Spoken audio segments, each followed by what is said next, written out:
Welcome everybody to episode 15 of the Hot Drop, together with Aitzy and Jeemzz. So a new guest this time, and we had a lot of good conversations about the last PGC for FUT. We talked a little bit about how FUT and Faze did in this PEC Spring. And then we moved on to touch a little bit on the recent cheater dramas, touch a little bit on some subjects like content and why PUBG Esports pros don't do more content. And then towards the end, we started doing a tier list for the PEC Finals. And obviously that includes a lot of yapping about why we put those teams in those positions. And in general, tons of interesting conversations with two absolute veterans from the scene. So I think it's a massive episode. It's 2 hours long, but it's really worth it. So I'm sure you guys will enjoy. Before we start, I messed up the audio recording a little bit. There was massive differences in my voice and their voices. That's completely on me. I tried to fix it as much as I could. The audio is not as crisp and clean as you might be used to from the latest episodes, but you're gonna have to bear with me on this one. And secondly, if you're listening to this on Spotify or any sort of audio only platform, we are doing a tier list towards the second half of the video. You can get everything we're saying from the audio, but if you want to see it, if you want to feel like you're in there in the moment, then YouTube is your best bet. All right, guys, enjoy the episode. Okay, welcome everybody to episode 15 of the Hot Drop. It's been a long wait for this one, but it's worth it. I have assembled the Norwegian PNC squad for 2024 with me today. First time on the podcast, Aitzy, how are you doing? I'm doing great. I just finished a great scrim block with It's Chris Panzerfausting, one of my teammates. I was loving that. We always have bad scrims, but this might have been the worst scrim block we've played in like 2-3 months. I was so confused when he got down because they all had a Mosin and it's so bad, dude. Like we all dropped there, and then a team that wasn't like on the team list put it as their loot spot, but because they weren't on the team list, I didn't put them on the drop map, and it was a bit of a sham situation, I won't lie. But like it was VAD, right? But he was called something with bazooka. Yeah, and then fucking Chris just fucking bazookas him in the bottom of a bunker when he runs in. Like bazooka. It's Chris was down there as well in that bunker, staring at the heart rate monitor. You know, there's like a heart rate monitor around you. Radar, so he was like, 2 people on me, 2 people on me. Oh, it's just 1 on me. Oh, comms. Fucking puts him in the bin. Funny. Yeah.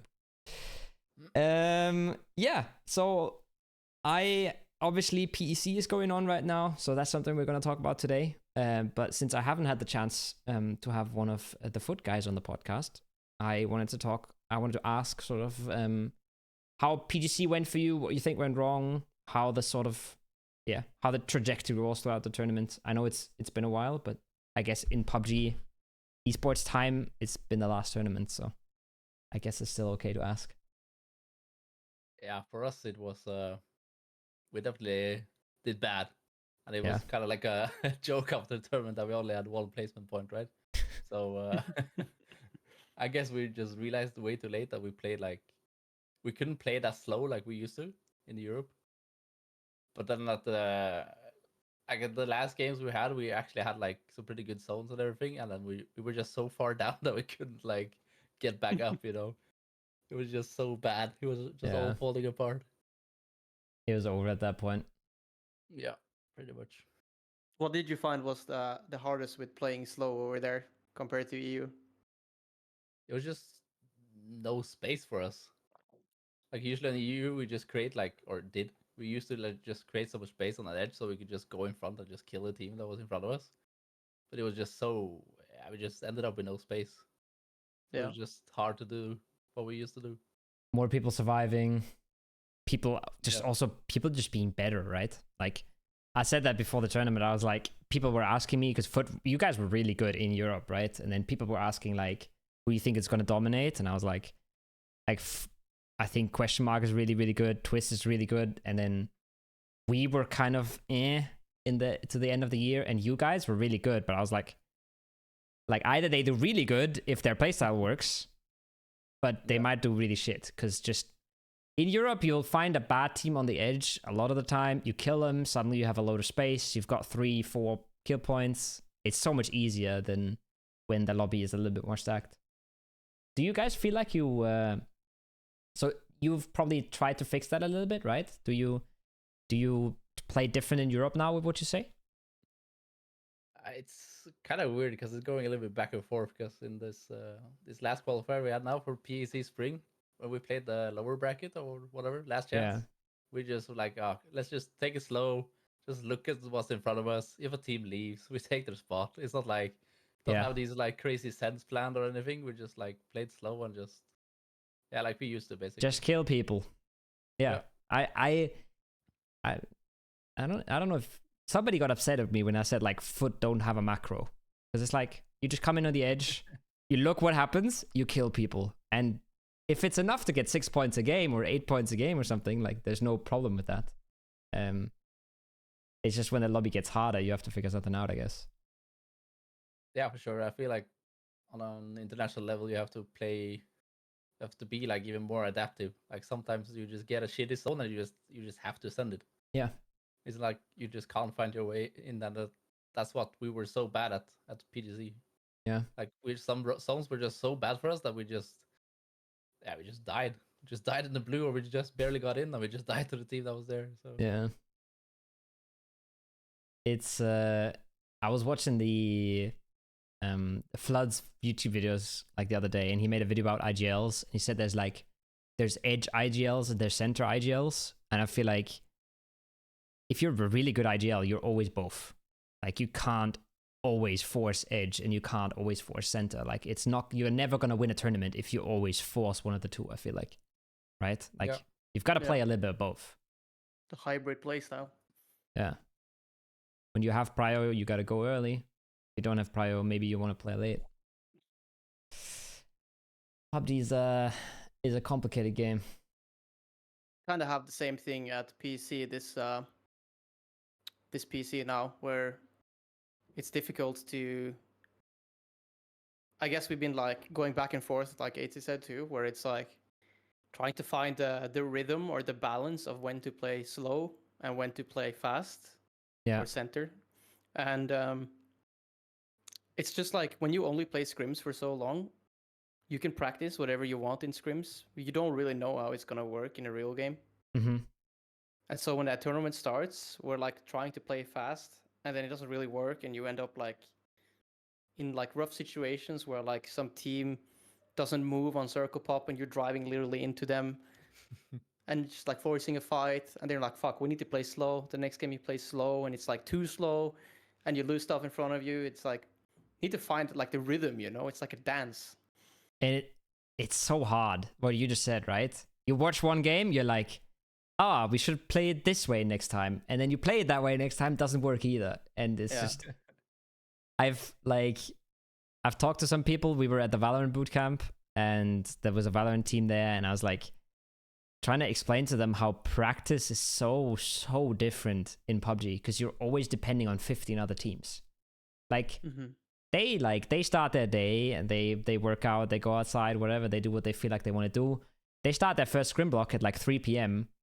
and then they take a little break, and then they start another scrim block, because they can just always go find one team that they really want to prac against and prac against them. And in PUBG, it's like every single time in scrims or tournaments, you're dependent on so many different people around you. It's so hard and it's so complicated, I feel like. Yeah. I'm kind of jealous. Sorry. Yeah. No, you go. I'm kind of jealous of those like games where you just have like you just have the same stuff every single round. But in PUBG, you just don't have the same game ever. No. Like it's always something different that happens in front of you. You can. I made like a bunch of nade lineups 2 years ago, and I forgot them, and I never got to use them because there was never a zone for it. I just don't know them now. We have the same thing. We have a few, and I think we have some that we still know. But it's also like we had a game the other day where we had a nade lineup, and it would maybe come in handy. So I had to go into like a Discord channel and just scroll up and find the video on how to do the lineup, because just nobody knew it anymore. Yeah. It's yeah. I think that's kind of what makes PUBG good, though, right? I feel like that's what makes PUBG different, because you have to adapt so much. Like you have to, like, it's the other games are just so much simpler. So you have to work on all these tiny things, right? You have to work on the perfect lineups, the perfect timings, all this kind of stuff. Your mechanics have to be way better than they have to be in PUBG. But PUBG is so complex and so complicated. You can just be good at so many different things.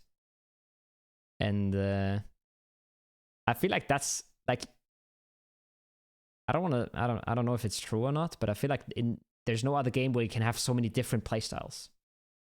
Like you have a Howl who literally has like a playbook of which dip, how do we park our cars in this dip, and whereas there's a map with our dips, and this is where we drive to in this zone. And then you have us, where I'm like, we're scrimming, and I ask our IGL, what's the plan for this game? And he's like, I don't fucking know, you know? Yeah. I don't think that exists in other games, I feel like. No. Oh, it's wild, bro. What do you is that what do you think went wrong sort of for Faze in the group stages, Jimbo? Just figuring out like, the lobby, figuring out the pacings.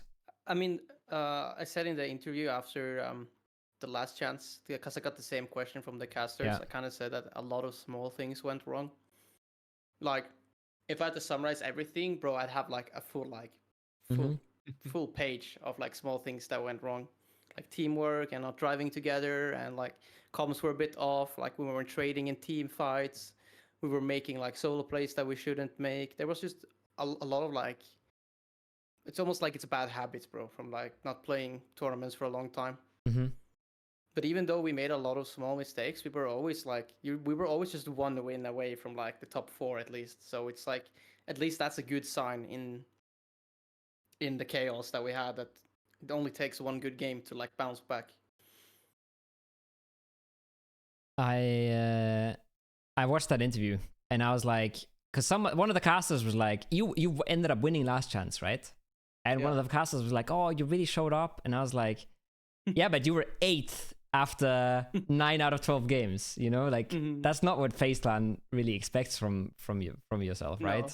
Like, I feel like Foot looked a million times more consistent than you. Now they're like, I don't know, 3rd or something. But I was never really worried about you guys, Aitzy. I was worried about FaZe at some point. I was like, this is just not good.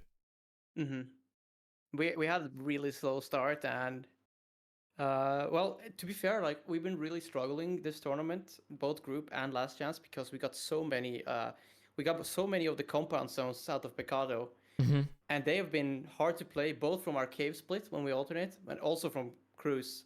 It feels like when we're coming in on both of them, it's just compounds, and people in front of us everywhere not really finding the free edge to scout in from, and just getting stuck behind like 3 other teams, and they're just taking all these compounds in front of you, and you're on the edge of like circle 3 or 4, looking down on all the compounds, and you have one option, it's to go for that compound, and then you get stuck in a fight with the other team who's doing the same thing, and it's just like, and then you just meet Foot 7 times in 12 games on the same edge or something.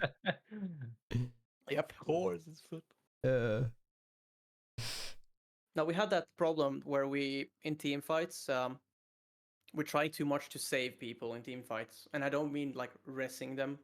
It's more like Fex knocks one, and then Corexi gets knocked, and then like Fex would like play to save Corexi, because he's like, oh, Corexi's knocked, and we're only 2 here in the fight versus Foot. I need to make a play right now, and he like dashes in the house, you know, and he gets killed. Yeah. Where it's like, if he just waited, for example, I was close by, we would maybe have a chance to turn the fight around. We had a lot of those. That was like a reoccurring problem in group stage, and last chance, like not only for Fex or Corexi, but for all of us. So we just like, we're not taking our time and just playing too much to help our teammates when we shouldn't. It's a problem. We've also had that same kind of issue, that we just commit to rest the guy instead of just taking a fight. Like sometimes you could just kill the team in front of you in like 5-10 seconds, but instead you're just going to rest the guy, and it just makes it so much harder. So we're like trying to get way better at like the guy getting, or like the guy who is knocked, he has like 1st or 2nd bleed, or like take your time, just kill them, or like instead of like forcing your teammate to kind of want to help, because you always want to help your teammate, right, and rest them, but like sometimes it's just not worth it. I need to do that more. I'm like, I'm safe, rest me, like screaming. Like, bro. It's the worst thing. It's the worst thing. If the knock guy is like, I'm safe, you can res this. Like, it's so hard not to res when the guy is telling you to res. Like, I very often ask for carry. Yeah. Oh, sorry. It's we have a term for it. We call it like helper syndrome, like helper syndrome, and it's fucking real. Helper, like helfer syndrome, like help. Yeah. Den Krankenwagen.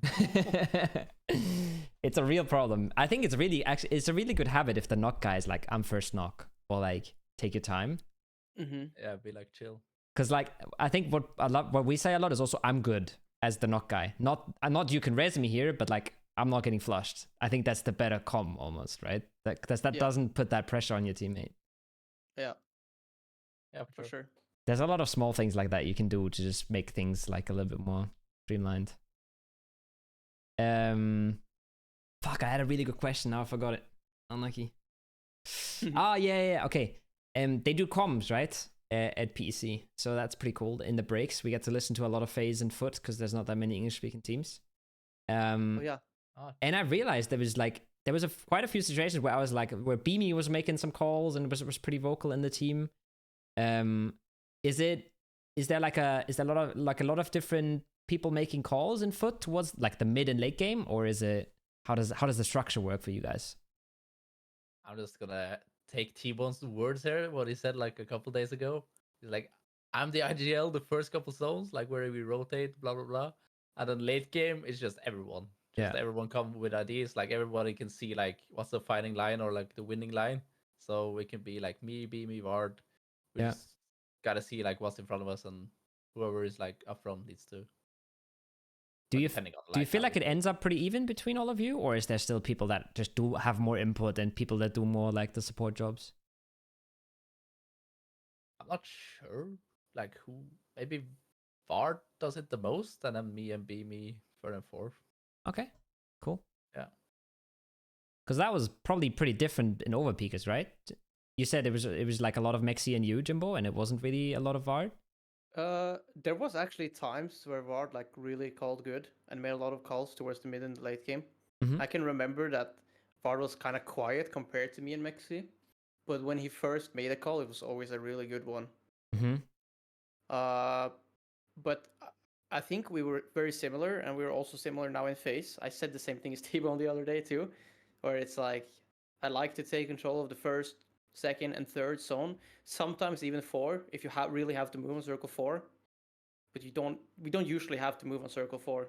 No. So then after that it's kind of everybody. I think that's good. Yeah, it is really good. Then there's a curse where sometimes I feel like I want to have full control over the late game too. But then I'm also telling my team that like everyone should talk in the late game. But then I'm like also telling them sometimes like, fuck, I feel like I should take full control of that game, you know? Yeah. Like I had that in the bank. I had that in the bag, you know? Yeah. So it's like, it's kind of can go both ways. It's really hard to flip the switch as well, no? To just be like, okay, I've called the first 3 zones, but now if somebody else says something I didn't think about, like I just have to go with it, right? Yeah. If I'm able to flip the switch and I'm able to, I'm just gonna call it to shut down and talk less, I perform a lot better individually. And when I don't flip the switch, I die like a moron. I don't have a lot of impact on the game other than the rotations and stuff. Yeah. It's definitely the hardest part of being an IGL is flipping that switch.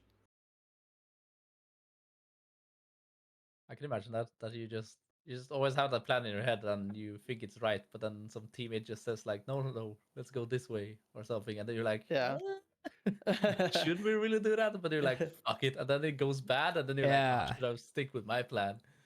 And in the back of your head.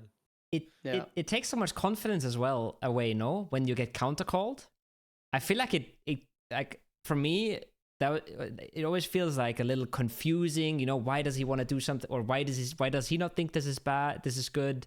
Like, is my call bad, or is he wrong? Like, when you're just calling, fuck it, we're doing this. It's like a completely different, like, I feel like momentum than when you're getting counter called.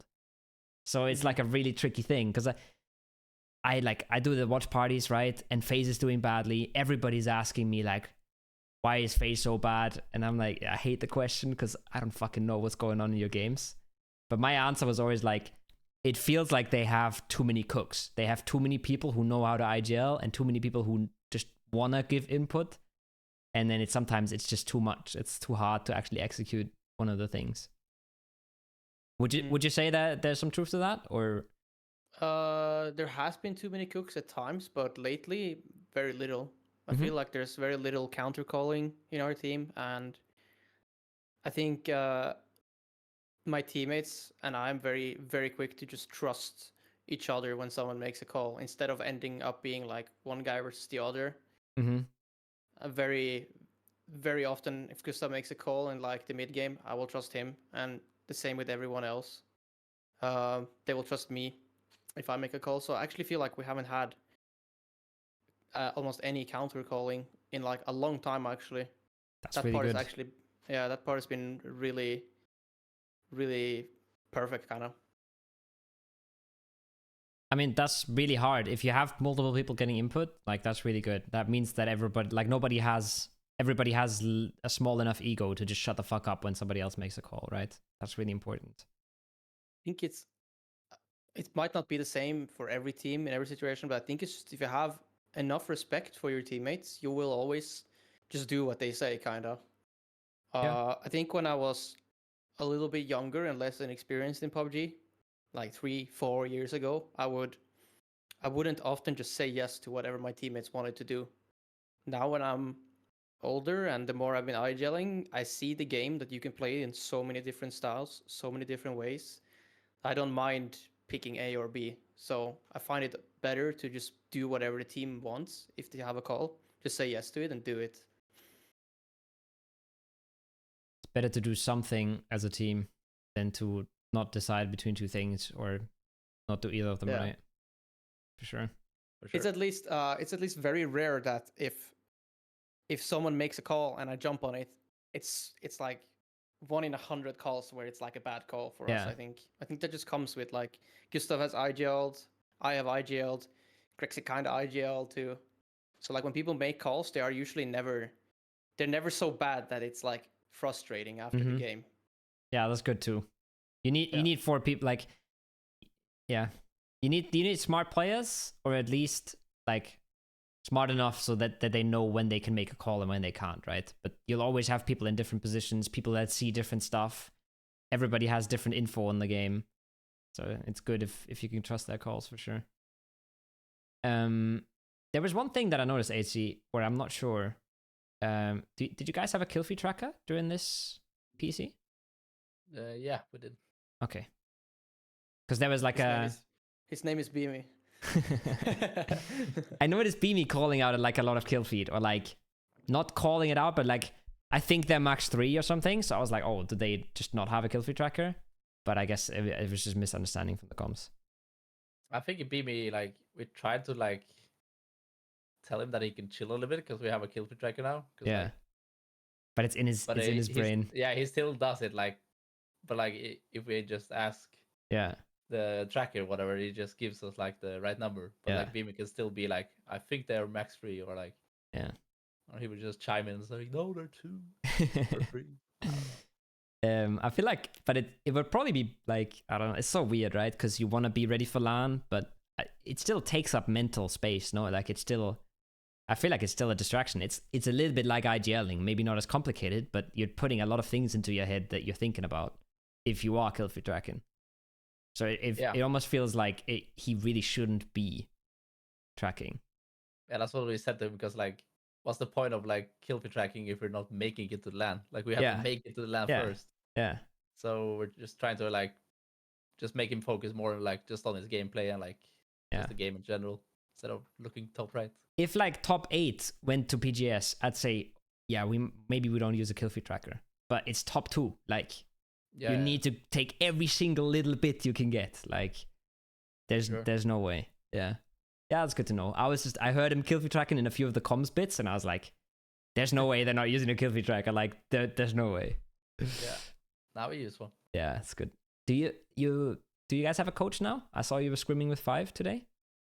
Yeah. But it's not announced, or is it? We haven't announced anything. Okay. I'm not sure really like what's the situation. Okay. Yeah. But you do have someone. Yeah. Do you feel like it would have been nice to have someone at PGC? Yeah. I don't think it would hurt, at least. Yeah. just a different view and like a person that everyone can talk to. Like, somebody to fill the gaps as well if you die early, right? Just somebody that's yapping a little bit, distracting you, telling you one or two things. Yeah, it's just so hard on land when you die early and just sitting there. Like it's just awful. It's so hard. I experienced that at PNC when I had to play, and then we weren't allowed to have a coach because I was the coach, right? And on the last day, like we played 3 bad games in a row, just sat there for 30 minutes 3 times. It's just like we weren't even allowed to open paint and like draw in paint or something. Like we literally had to sit there like this with our fucking hands on the table. It was, bro. I think that the only thing you can do on LAN when you die early is literally meditation. Yeah, like, you have to learn how to meditate. Literally, like it's the only thing you can do in the downtime. Yes, just to calm your mind and breathing and everything. Yeah. There's nothing else you can do. You can't even play or warm up. You get so cold if you don't like play good the first 2 games on LAN. Yeah. Yeah. The rest of the day is just over. It's doomed. It's really rough if you start bad on LAN. That's fucking rough. I had a thing that I don't know. I think Brex suggested it the other day or something. Somebody suggested it. I wanted to get your guys' opinion on it. Would you guys be down if like PUBG teams could literally make like a command center by themselves, right? If PUBG doesn't do it. If just every team had a POV stream with comms and like viewers could just watch. And just based from the feedback and like I do the watch parties, right? People fucking love watching POV streams.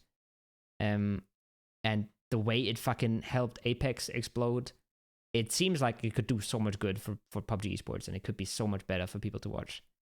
Would you guys be down? Would you guys like say, oh, we don't want our comms, public? Or would you say, if it's better for the esports, we'll fucking do it? You go first.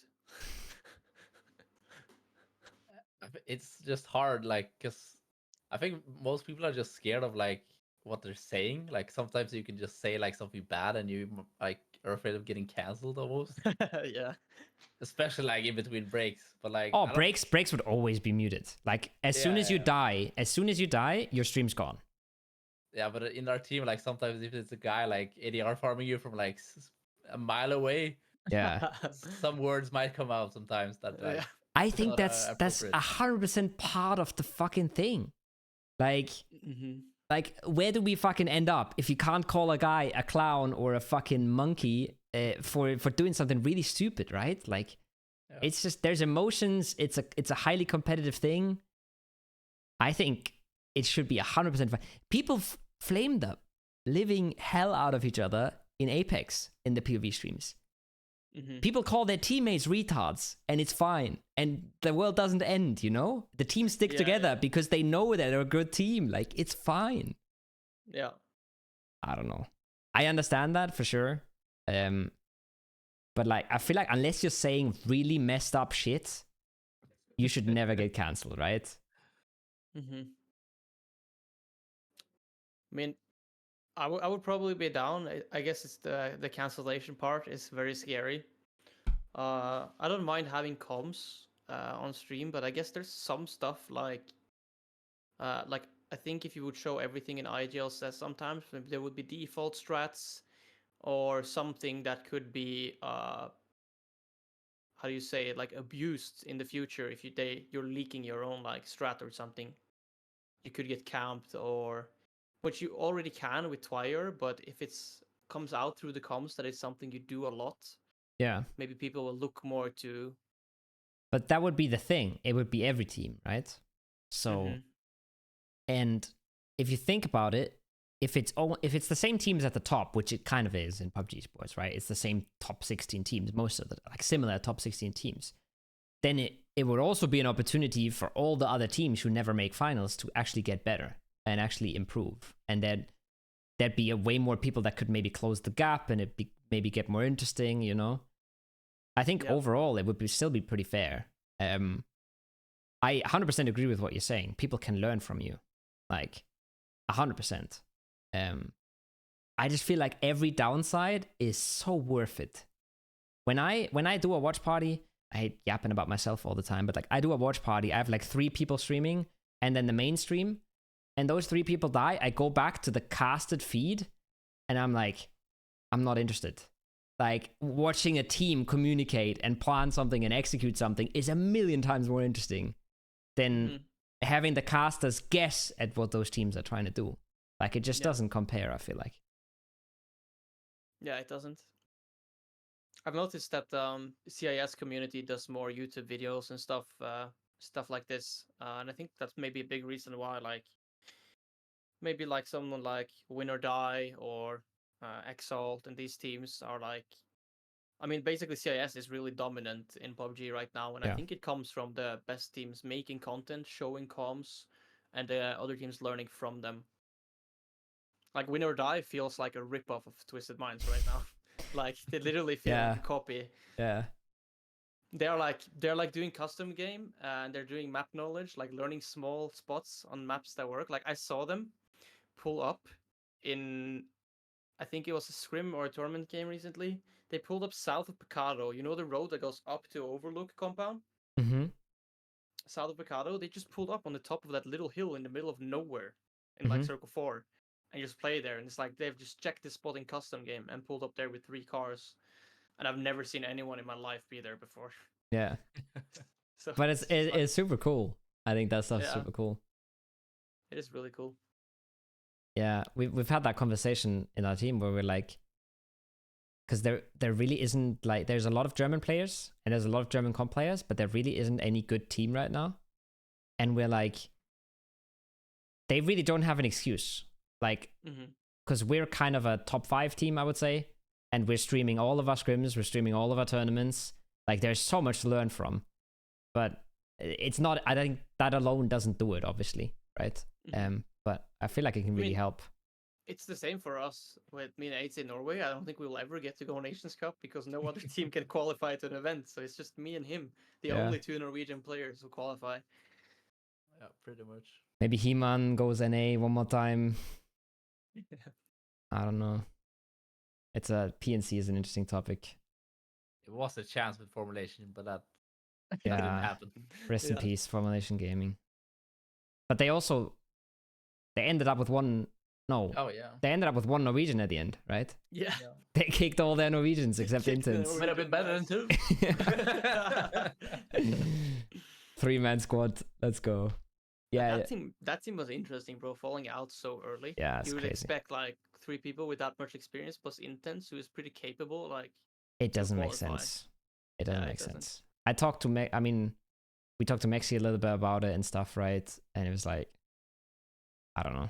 It still doesn't make sense. There's so much experience on that roster. It doesn't matter if they don't have an IGL or if they don't agree on what, like, I don't know. It shouldn't matter, I guess. But yeah. That's crazy. Yeah. That's the most crazy lineup to ever fall out on the first round, I think. On a round 1 is unheard of. Round 1 is crazy. Like, round 1 is really crazy. Like, round 3 or something, okay. You know, the team didn't work. They couldn't figure out what to do. Whatever, that's fine. Round 1 is mental. I remember watching their Twires and just thinking that they were just playing with... they played too similar to like they were playing scrims in like with like the top in a PLH lobby. Yeah like they were not playing like it was a bot lobby, which they should have. It was a little ironic. I don't want to like gloat or something, but Clip was always the guy in Pro Hub saying, when people were complaining about open qualifiers being so hard, Clip was always the guy saying, I've made every single open qualifier, it's not that hard, you just got to be good. And then this happened. And then he retired right after. Out. Maybe he realized, bro, like. Yeah, because that was my idea as well. Because 3 of these guys have not, like, I mean, Faze has been playing some open qualifiers, but like Mexi and Clip, right? Like, they haven't really.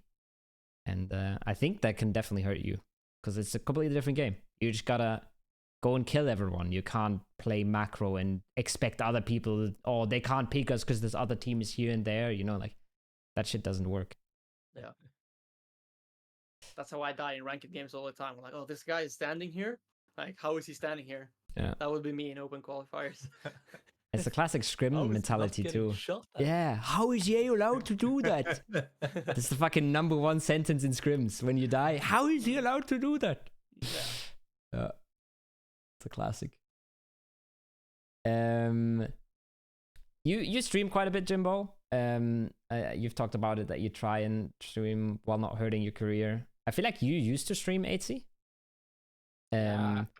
I had a remember there period was a where I time. streamed Yeah. a lot. Yeah. What is like, because I thought about this when Flood was like starting to do his sort of YouTube content. I think he's the only guy that does PUBG esports content, right? Like the only player that does like PUBG esports content. And then a few of the other people stream, but it's just, you're just grinding the game, you're streaming. It's like not putting a ton of work in, it's just kind of going live. I don't want to minimize that, but it's not like, I feel like for a lot of people that isn't really work. It's just like you stream, you talk to your chat, it's fine.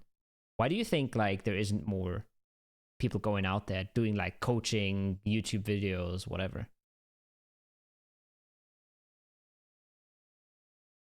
You go, Yim. We gotta figure out like an order For or me something. personally, it's literally me being lazy. I have so many like ideas of stuff I would like to do in PUBG, Mm-hmm. and I can envision it in my head that it will look good. But I don't want to do the editing, and I'm literally just like I'm so committed to some things in my life, like PUBG, competing. But when it comes to smaller stuff like that, I'm really lazy. Yeah.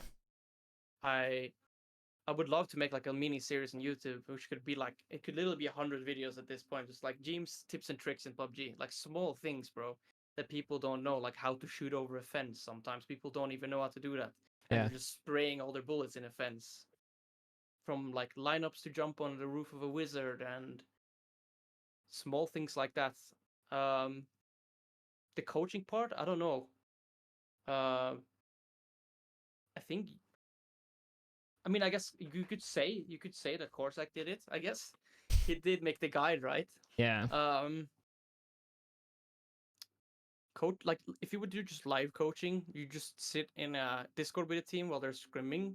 I feel like I wouldn't even need to prepare anything to teach them so much. No. It would be unorganized if I was there with them, because I would be rambling a lot. I wouldn't have it like structured, but I think they would learn a ton. I don't know why more people don't coach. I think people are willing to pay for coaching in PUBG. I actually, because my brother asked me today, because my brother's like, he's interested in streaming and all that stuff. He's like, why don't you just coach people privately? And I've done that, but like only because people approached me, and I was like, it's kind of weird, right? If you're coaching a team, and then you're also coaching a different team, it's kind of like a conflict of interest in a way. So I've coached some PUBG Mobile people, because they were like, hey, you're a coach with decent like performance, like, do you want to teach me something? And that kind of works, but it's like, I feel like YouTube content and shit like that is like, people would eat that up, especially if it comes from like a pro player, because that's a whole different level of, that's legit. Who the fuck am I? But like a FaZe Clan player, a Foot Esports player, telling them how to peek a corner or fucking, how to vault on a visit tower, I think that's completely different. You just gotta get the motivation, and that's not easy. 100%. I think the biggest part for me that I stopped streaming and like just like trying to like grow my brand, I guess, is that it just wasn't worth it. Mm-hmm. Like time spent is like the amount of like, I mean, it's all about money in the end. Like the money I would get from streaming like 8 hours, Yeah, for like half a year, is like nothing in Norway. yeah. So then like, what's the point? So now I'm just like studying like full time on the side, and I'm just like playing mostly like scrims. I don't really have that much time to play like pubs and ranked. Yeah, I think that makes a lot of sense. It's also something I didn't think about, is the cost of livings are so different, right? Like, that's a good point. We're living in the worst country to be pro PUBG players, me and Aitzy. Literally the worst. Yeah, Literally like, the worst one. Yeah. Like if I was living in like some Eastern Europe country, like I don't know, I would just live by doing PUBG all the time. Like, yeah, that's fair less enough. taxes, order food, live in a mansion. Like it would be so much nicer, but it's just so damn expensive here. Just move, dude. Just go to like Portugal or something. Even that is probably like half the cost of living of Norway. Malta. Oh, tax haven. Is that like no income tax or something? Yeah. Yeah. I think a lot of CS pros live there. Yeah, because I like, yeah, it's like a weird thing as well. It's like for me, because it's, if you look at it like hours wise, it's just not worth it. But for me, it's like a million times more important to grow my brand than it is for you guys. I feel like if you're a top player, teams will always want you. But if you're like, if when I was a caster, right, observer and stuff, people gotta know you to hire you. There's no like, there's no other way. So it's a little different. But I also thought about, I had the same thing that you talked about. It's like, I have so many ideas, like so many small things I want to do, and I could just do. And it's like, but you gotta get your shit together and fucking, it's work, right? Like editing a clips video is work. Sitting there and talking about it is not, but actually putting it out, putting the content out and putting it out in a way that actually gets people to watch is kind of hard. I guess you would just need like, or at least I wouldn't edit it by myself, even though I could. I'm not a good editor or anything, but I would need someone that knows PUBG very well as an editor too, if you were to make like small guides or whatever. Yeah. And that costs money. 100%. I don't know, like I've never really made money off a YouTube channel before, so I'm not sure. I made 70 euros last year. Yeah. Oh, 70. That's like, what is that? 5 a month? Pretty fucking good. Pretty solid, bro. Yeah. How many hours did you put into that? Yeah, what's your hourly wage there? A couple cents? Yeah, the hourly wage is a lot below €1 per hour, I think. I mean, no, actually, I might be negative because I've paid people like for thumbnails and like overlays and shit. I'm probably negative. Yeah, nice. And that's without electricity costs and all that kind of stuff, right? I think I paid, by the way, some graphical designer, or I think I paid multiple actually, for Overpeaker's logo. Mm-hmm. When we got together with Overpeakers, I went on like, what's it, Fiverr? I think it's called. I wrote like 2 different ideas of logos to these editors, and I paid like somewhere between 100-300 euros to both of them. A lot, just out of my own pocket. We got the logos, and they didn't look like logos at all. So we just scrapped them, and we got Alex's girlfriend, Var's girlfriend, to just make one in like 10 minutes. It was way better. Yeah, I remember the logo. Yeah, it's weird like that. It's so dodgy. I thought about that as well. Like, I get as soon as you have like a YouTube channel, you start getting like emails of people that are like, oh, hell, this will grow your channel. I can grow your channel. I will edit your videos and shit. But it's like, you don't know if they're good at all. Like, such a dodgy thing to get into. Yeah. Yeah. I remember turning down a sponsored PUBG Mobile stream. It wasn't a single stream. I think it was 10 hours in 1 week. 10 hours in 1 week for like just below $10K. Or something like this. Like, so, it was wild, bro. And I said no back in the day because like life was that good in like 2018 in Team Liquid. Like, was that the one EB did? Yeah, EB did one of them. He got paid even more than me. He was way bigger on Twitch. Like, that's crazy that I said. Like, I keep thinking about that. Like many years later, I'm like, how did I say no to that? Like, how dumb is that? I thought that back then, like, PUBG was just going up, up, up forever. You know? Yeah. Yeah. It wasn't going up forever. That's crazy. I would basically just have to end my stream with like 1 hour of PUBG Mobile a week. Yeah. And get paid like so much. That's crazy. And you also got a brand new phone, right? Yeah, EB got, because EB's phone couldn't handle streaming PUBG Mobile, so they sent him a phone. Yeah. What? Yeah, they did was, okay, we'll send you a phone so we can do it. Like, that's like another 1,000 or something right there. Like, yeah, like literally. Solid. Who knows? Maybe he sold it afterwards. I don't know what he did with it. Yeah, probably not. He's probably way too lazy to sell a phone. Yeah. He'd just have it like in a drawer until it's old. I've done some of these things because it's like, especially with the stuff I do on Twitch, if I stream scrims or like do watch parties or stuff, it's not like really my content, right? So I have a lot of views, but I don't have a lot of people subscribing and shit. So, but like the sponsors don't know that. Like they just see your number and that's the only thing they look at. They see your average viewers and they're like, oh, it's this size of streamer. So I've done some of those things, but I hate like selling out, you know? I hate like trying to tell people to play this mobile game or something. I would just never do that. I just got a partnership with the VPN. Yeah. And to me, like any VPN is a VPN, right? Mm-hmm. So when I get questions like in my chat, why should I pick this VPN over Exit Lag? It's like, what am I supposed to say, bro? Because I'm sponsored by them. Yeah, like support me, you know, like. Yeah. I don't know. I'm doing like a HelloFresh sponsorship right now, and it's like I really didn't want to do it. But then I looked at like the offer, and there's like the people that use the code actually get like a special discount code as well. So I was like, okay, so it's kind of a good deal for both of them. You know, I don't feel bad selling out for that.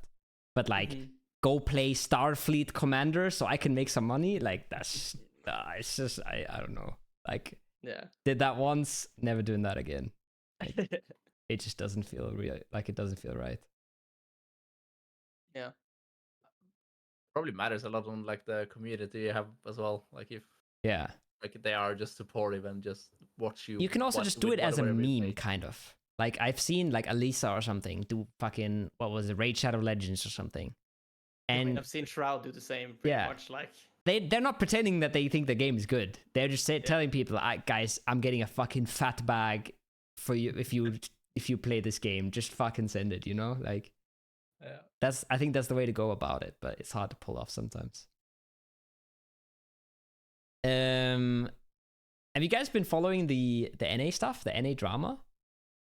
The hooligan drama? The hooligan and the mercy drama? I mean, there's both, right? What was the name of the guy who was supposed to be cheating before in NA?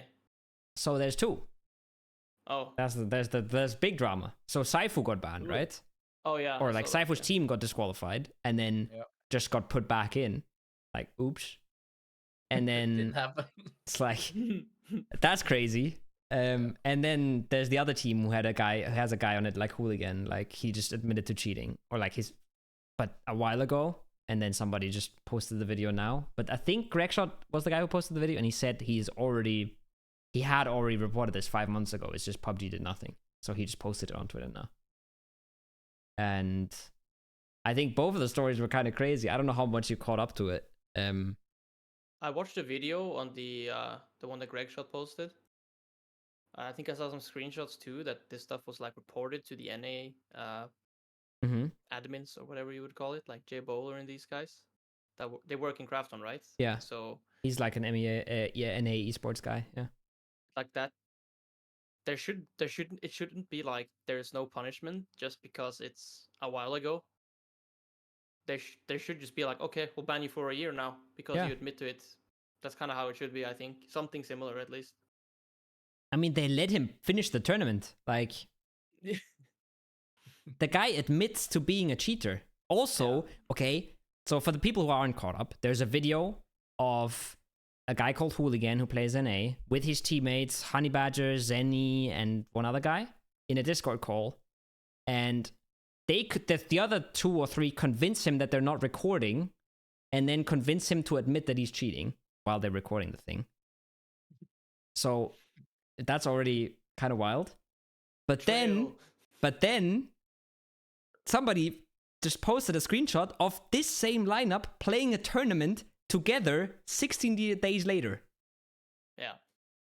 Like, you've just found out your teammate's cheating, then you recorded proof of him being a cheater, and then you went on to play with him even more. Like, I think they even reported him as well.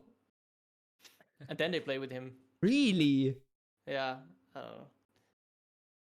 Bro, I don't understand. Crazy, I don't. Maybe they were like, it was too late to make a new team. Maybe I don't know. It was like, I think it was like some tier 3 tournament or something that they played. Oh. Like, they really didn't have to play that with him. Yeah, then it's really weird. Yeah. I don't know. That was really strange. And then the Mercy thing was also just crazy because they get disqualified and they say we're innocent, obviously. Nobody can post any real proof. So my understanding was, well, PUBG clearly has some proof. Because, like, their fucking last year, Balkan was uploading a montage of himself cheating and didn't get banned. Like, there's no way they just disqualify some dude without having, like, crazy proof, right? Yeah. And then a week later, they're back in, and I'm just like, okay, I guess they didn't have proof. Like, it's so strange. Like, I would love to just know everything that goes on behind the scenes, but it just doesn't make sense, right? Yeah. They need to be, what is the word I'm looking for here? Consistent. Yeah, more consistent with, or like have clear, like, Yeah. let's just call it consistent. They need to be more consistent with their banning of cheaters and stuff. It's every time I see a situation like this, I just get worried that another person who is thinking about cheating will start cheating because he sees that there's no consequences. Yeah. Your teammates can record you saying, I cheated, and you don't get banned. You don't get punished. Yep. But if you flame a guy in voice chat and somebody reports you a month later, you're banned, you can't play the tournament. Like, bad boy. What the fuck? Yeah, like you just said, right? It shouldn't matter that he cheated 5 months ago. Yeah, I think so too. Like, that's one way to look at it. But also, Bad Boys thing was like almost 2 months ago or something until somebody reported it. Mm-hmm. It didn't matter there. It was like, you're banned. You can't play the tournament. It's just, I'm sitting there playing ranked, and I'm like, can I call this guy a clown? Not sure. Can I call him a monkey? Definitely not. That's racist. Like, I don't even know what to say anymore. You know, like, yeah. Just stop talking and start cheating, bro. Yeah. That's the way. And if somebody accuses you of cheats, you just delete your montages. Yeah, there's been a few of those. Fucking hell. It's not only Balkan who did that, you know. Like I've catch myself like just thinking so many times like how easy it would be to just have like a wall hack something in PUBG. Like you don't need aim or anything. Like if you just have the info, and like you can like how can they catch it? Like if you just have the info, like there's so many always, ways like, you could do it. Yeah, I'm just thinking like it's so easy to cheat in this game, but like I mean it's probably like a lot of people doing it, but like they will just never get caught unless they like actually go to LAN and they just suck. And even then, what you gonna do? Yeah, yeah, I'm just nervous on LAN. Okay, GG. Like that's it. Literally. Like, what are you gonna do? The most sus team can go to LAN and play terrible, and nothing's gonna happen because that's not proof. You can find a million clips. Money. If you can find a million clips of people that are sus, and it's not proof. So what are you gonna do? I don't know. That's the thing when it comes to banning cheaters. Like, it seems like they want 100% proof, but you can never have 100% proof. It's not impossible on the internet. Like, yeah, I mean, you can show them an account on a cheating website that this guy has, and they'll be like, yeah, but somebody else could have signed up with his email. Deep fake. Yeah, deep fake, bro. It's a deep fake. At that point, AI. Like, yeah, it's somebody said this video was AI generated. That's the answer I got why the guy didn't get banned. It's like a 1 hour long recording of a Discord call. Like, how the fuck are you gonna AI generate that? Like, I don't know. That might be like that's just a rumor I heard, but yeah, I saw him saying that. He said the cheater guy said that was an AI generated thing, and it's like, no, it's not. Bro, you're like some guy who plays in NA. You're not even like a streamer or anything. You're nobody, bro. Like no one would fucking make it like an AI generation of you. Just whatever it's called. The fucking amount of processing power you would need to AI generate a 1 hour long video with fucking 4 people in it, right? Like there's 4 people talking, or like I don't know.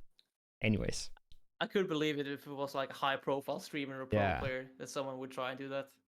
Yeah, but even then it wouldn't be like this long and this good. Oh, like talking about cheating, right? My biggest fear. Yeah. The thing that happened on Apex Legends. Yeah. People. Bro. Did you see it, Aitzy? What happened?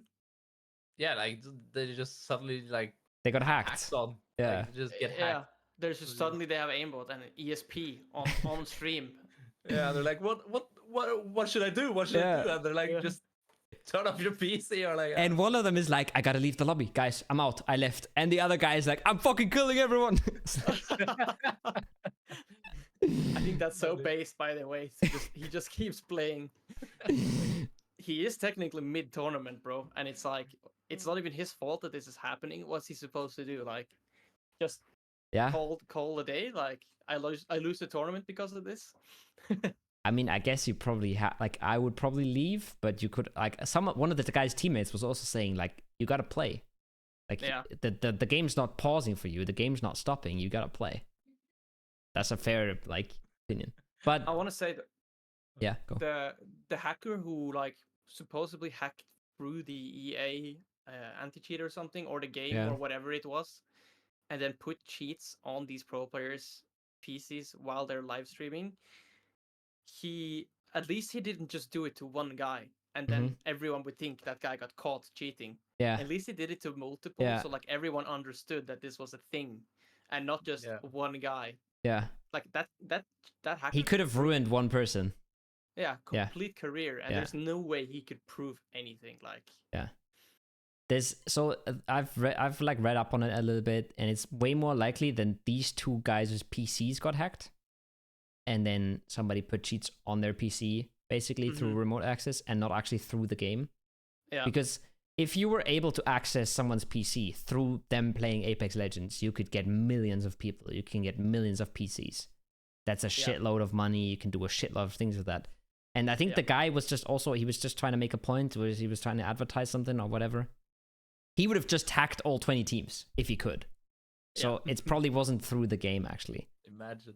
But like, imagine if he just did one, if he just did HAL or something, right? And he just put the fucking aimbot on and then exposed him for having the aimbot on. Fucking crazy. Good luck, like proving that you got hacked. Fear after I've seen that, I've been thinking about that. Like, what if I get hacked, bro? And some guy just turns cheats on while I'm playing. Yeah. And then he doesn't say anything, and he only does it to me. And it's like, and you're not streaming. What am I supposed to do? You're not streaming. What am I supposed to do then? Like, it's fine though. You play PUBG. True. They're not gonna ban me, bro. You're just spinballing around like I'll delete the bot, bro. And I'm good. No bot, no evidence. There'd be like a statement. They're like, "Oh, we've done a thorough investigation. We couldn't find any proof of the player Jeemzz cheating in official PUBG matches."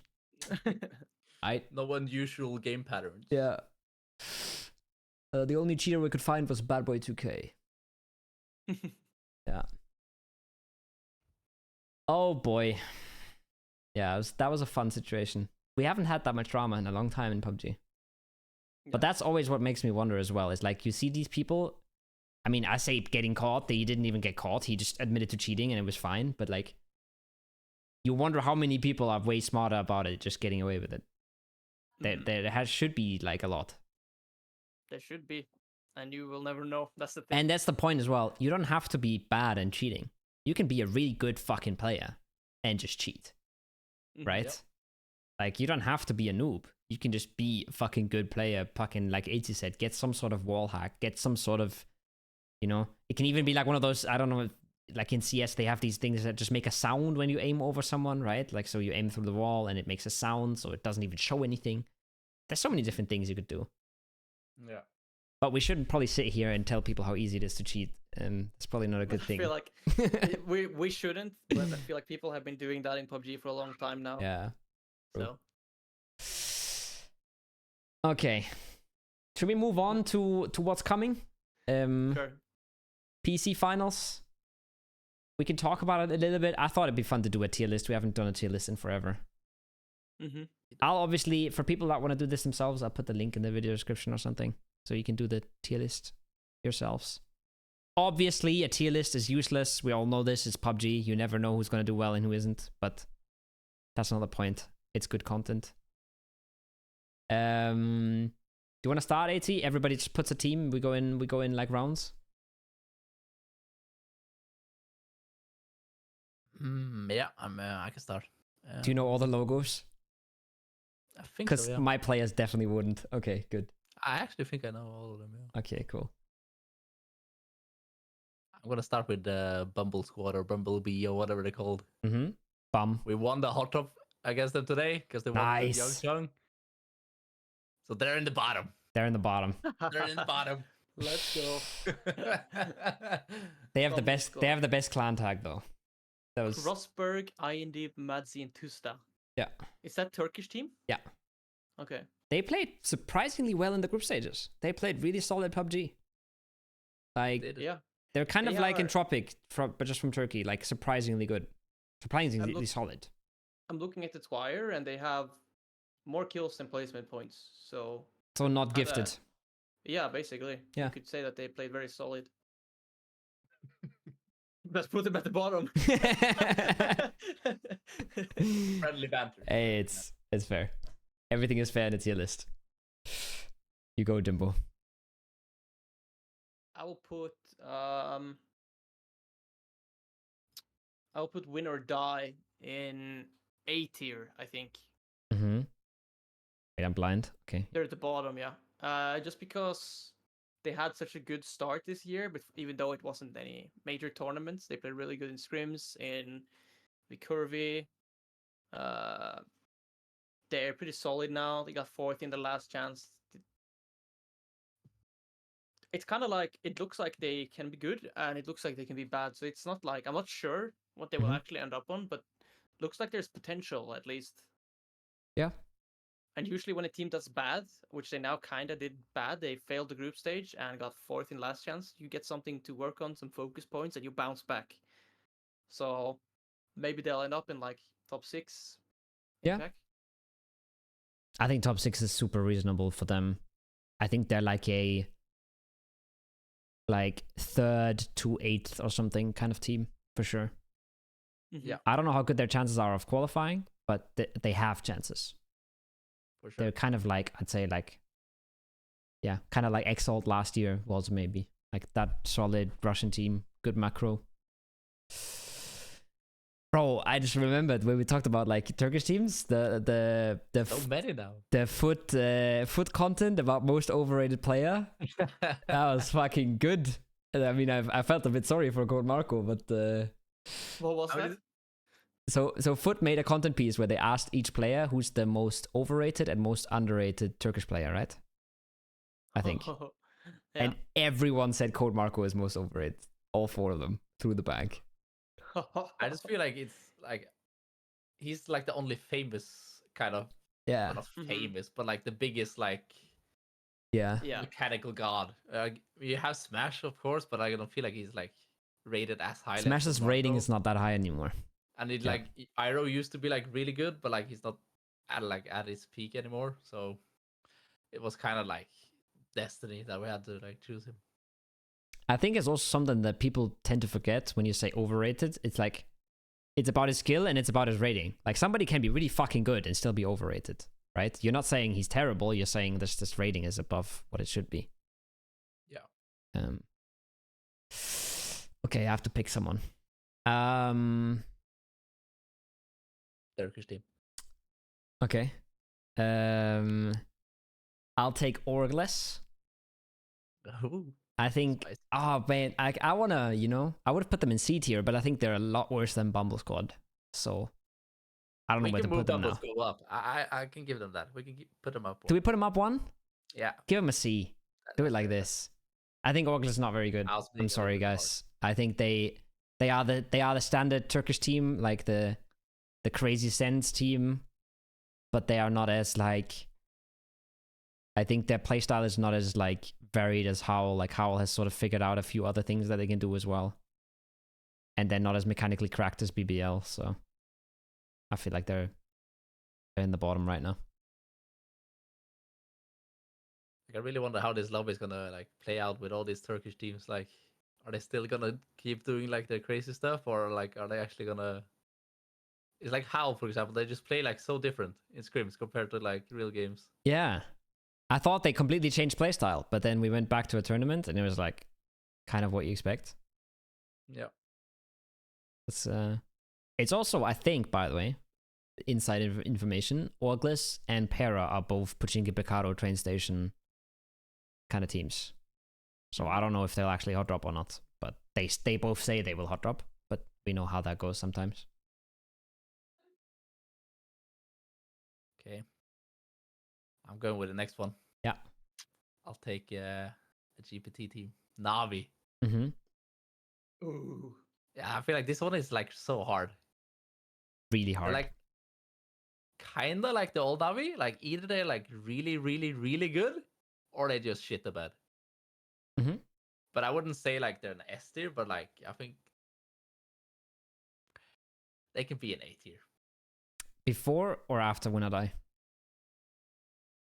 So this would be worse than Win or Die, and this would be better than Win or Die. I'm just I think in front of them.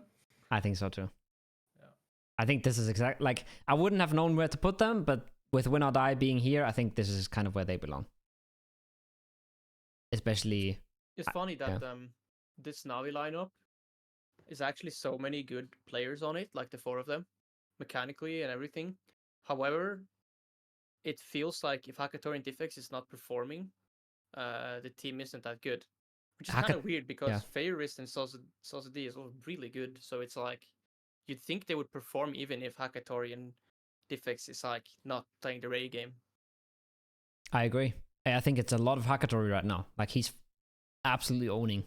And like on I don't know what's also played on WLA, I think, in the PC fall or whatever that was. And he was fragging, he was cracked, you know? And now he doesn't really show up anymore. I'm with you on that. But I think they still, like you said, they have 4 really good players and they're still just really good at team fights and they have really solid macro. I just hope it's not like Alrine calling for them or something. We've seen that in the past, right? With like some teams having their coach IGL. But if you're Navi, that's it. There's like 0% chance. It's just somebody said that in my chat and kind of stuck to me. But they're guaranteed to go to LAN, so it wouldn't make sense, right? I'm just like, I think they have really solid, like they have really solid macro and they're really, really smart in the way they approach most things. So I'm really surprised by how consistently good they are. They should only get better and better. They get the LAN experience. They have crazy potential. Yeah. Sure. Yep. I'm gonna do an easy one. Is it easy? Yeah, I think it is. I'm gonna take Bet Boom. I'm gonna put him in S tier. I'm not sure if they're the best team, but I think they're better than Navi, and that means S tier to me, I guess.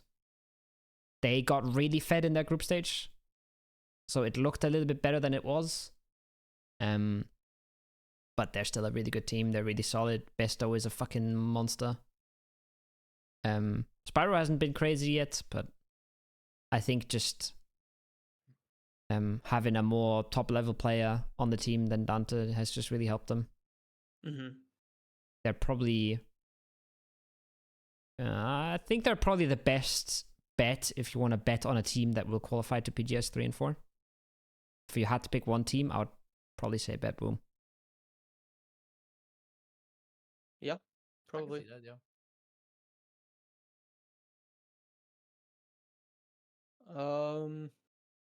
Was it even my turn? Was it Jimbo's turn? No, you skipped me, but it's fine. Sorry. I can just go now. It's totally fine. We'll do it clockwise, okay? I'm done. I'm just leaving. I was actually gonna take them as well and put them in S tier. Yeah.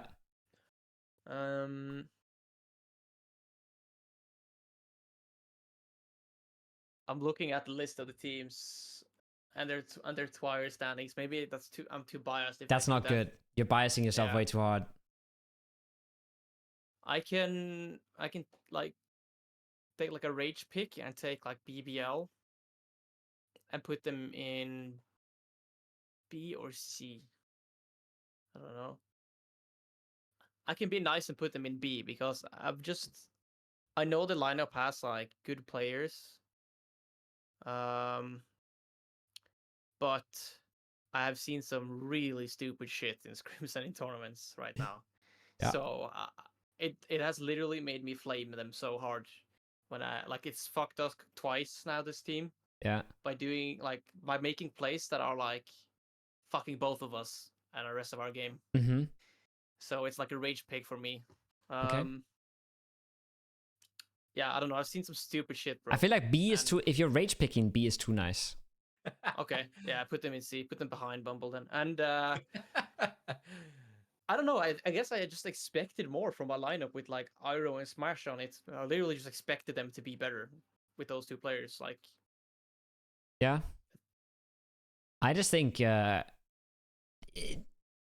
feels like a stereotype, but it's just a little bit of an MEA team. Like they just do crazy shit nobody else understands, right? And like I think they played pretty solid on the day where they got an insane amount of points, but they also got a lot of good zones, right? And then they had games where like in phase 1 they just drive into 4 different compounds on their own, like when you're just sitting there watching like you're looting BBL split, it's center on the church, and you're fucking driving circles around taking compounds. And I was just like, what's going on? mm-hmm. So yeah, Looks very messy in the early game. Yeah, they don't really know what to do. Yeah, for sure. Who's next, Aitzy? I'm gonna go with EIQ. I think. Mm-hmm. I think they're pretty good at when they get the zones, they know like how to play them and like what to prio, that kind of stuff. But when they do not get the zone and they need an E pickup, they need an EP or some wild strats. But I think they deserve. I would put them higher than BBL. I'm not sure if they deserve a B tier or C, weak C. You on the C? You're on the C, Kowo? Or B? I'm not sure. Okay, so looking at this, I want to put them in B. But then I look at the teams that are still here, and then maybe Entropic is C. But it's hard to say, because I 100% agree. Team name before they got signed? They weren't a team before they got signed. 3 of them were on Sheesh, yeah. Oh, and Hockey was like, I think, retired before Entropic came back. Yeah, that was surprisingly good. Really, biggest surprise of Brutality and of PEC, honestly, right? Yeah. Because they, like, I think 100% what Aitzy said, when they get good zones, they don't really know, they really play them well. They got a lot of good zones in both of those tournaments, but like they really played them well. And when they don't, you know, E pick up or I think it's fair, like, yeah. I would probably put them at the bottom of B or at the top of C. Yeah, I'm fine with that. But you gotta make the call. Bottom B. Okay. It will be more B. I'm gonna take. I mean, I could just start like be a pussy and take Twisted Minds here and put them in S tier, but that's kind of boring. Should we just put Twisted Minds in S and move on because we all agree? No, what? Put Twisted Minds in S? I don't know if they're S tier. Okay, I'm not doing shit to Twisted Minds. All right, okay. I don't know if they're S tier right now. All right, in that case, I'm taking Mad Bulls and I'm putting them in front of Entropic. I think they're definitely better than Entropic, but I think they're also worse than Win or Die. I think they outperformed a little bit in the group stage. And I think they're really, really good when they get rolling, but I feel like they just haven't shown the consistency yet to put them in A tier. Mm-hmm. Yeah.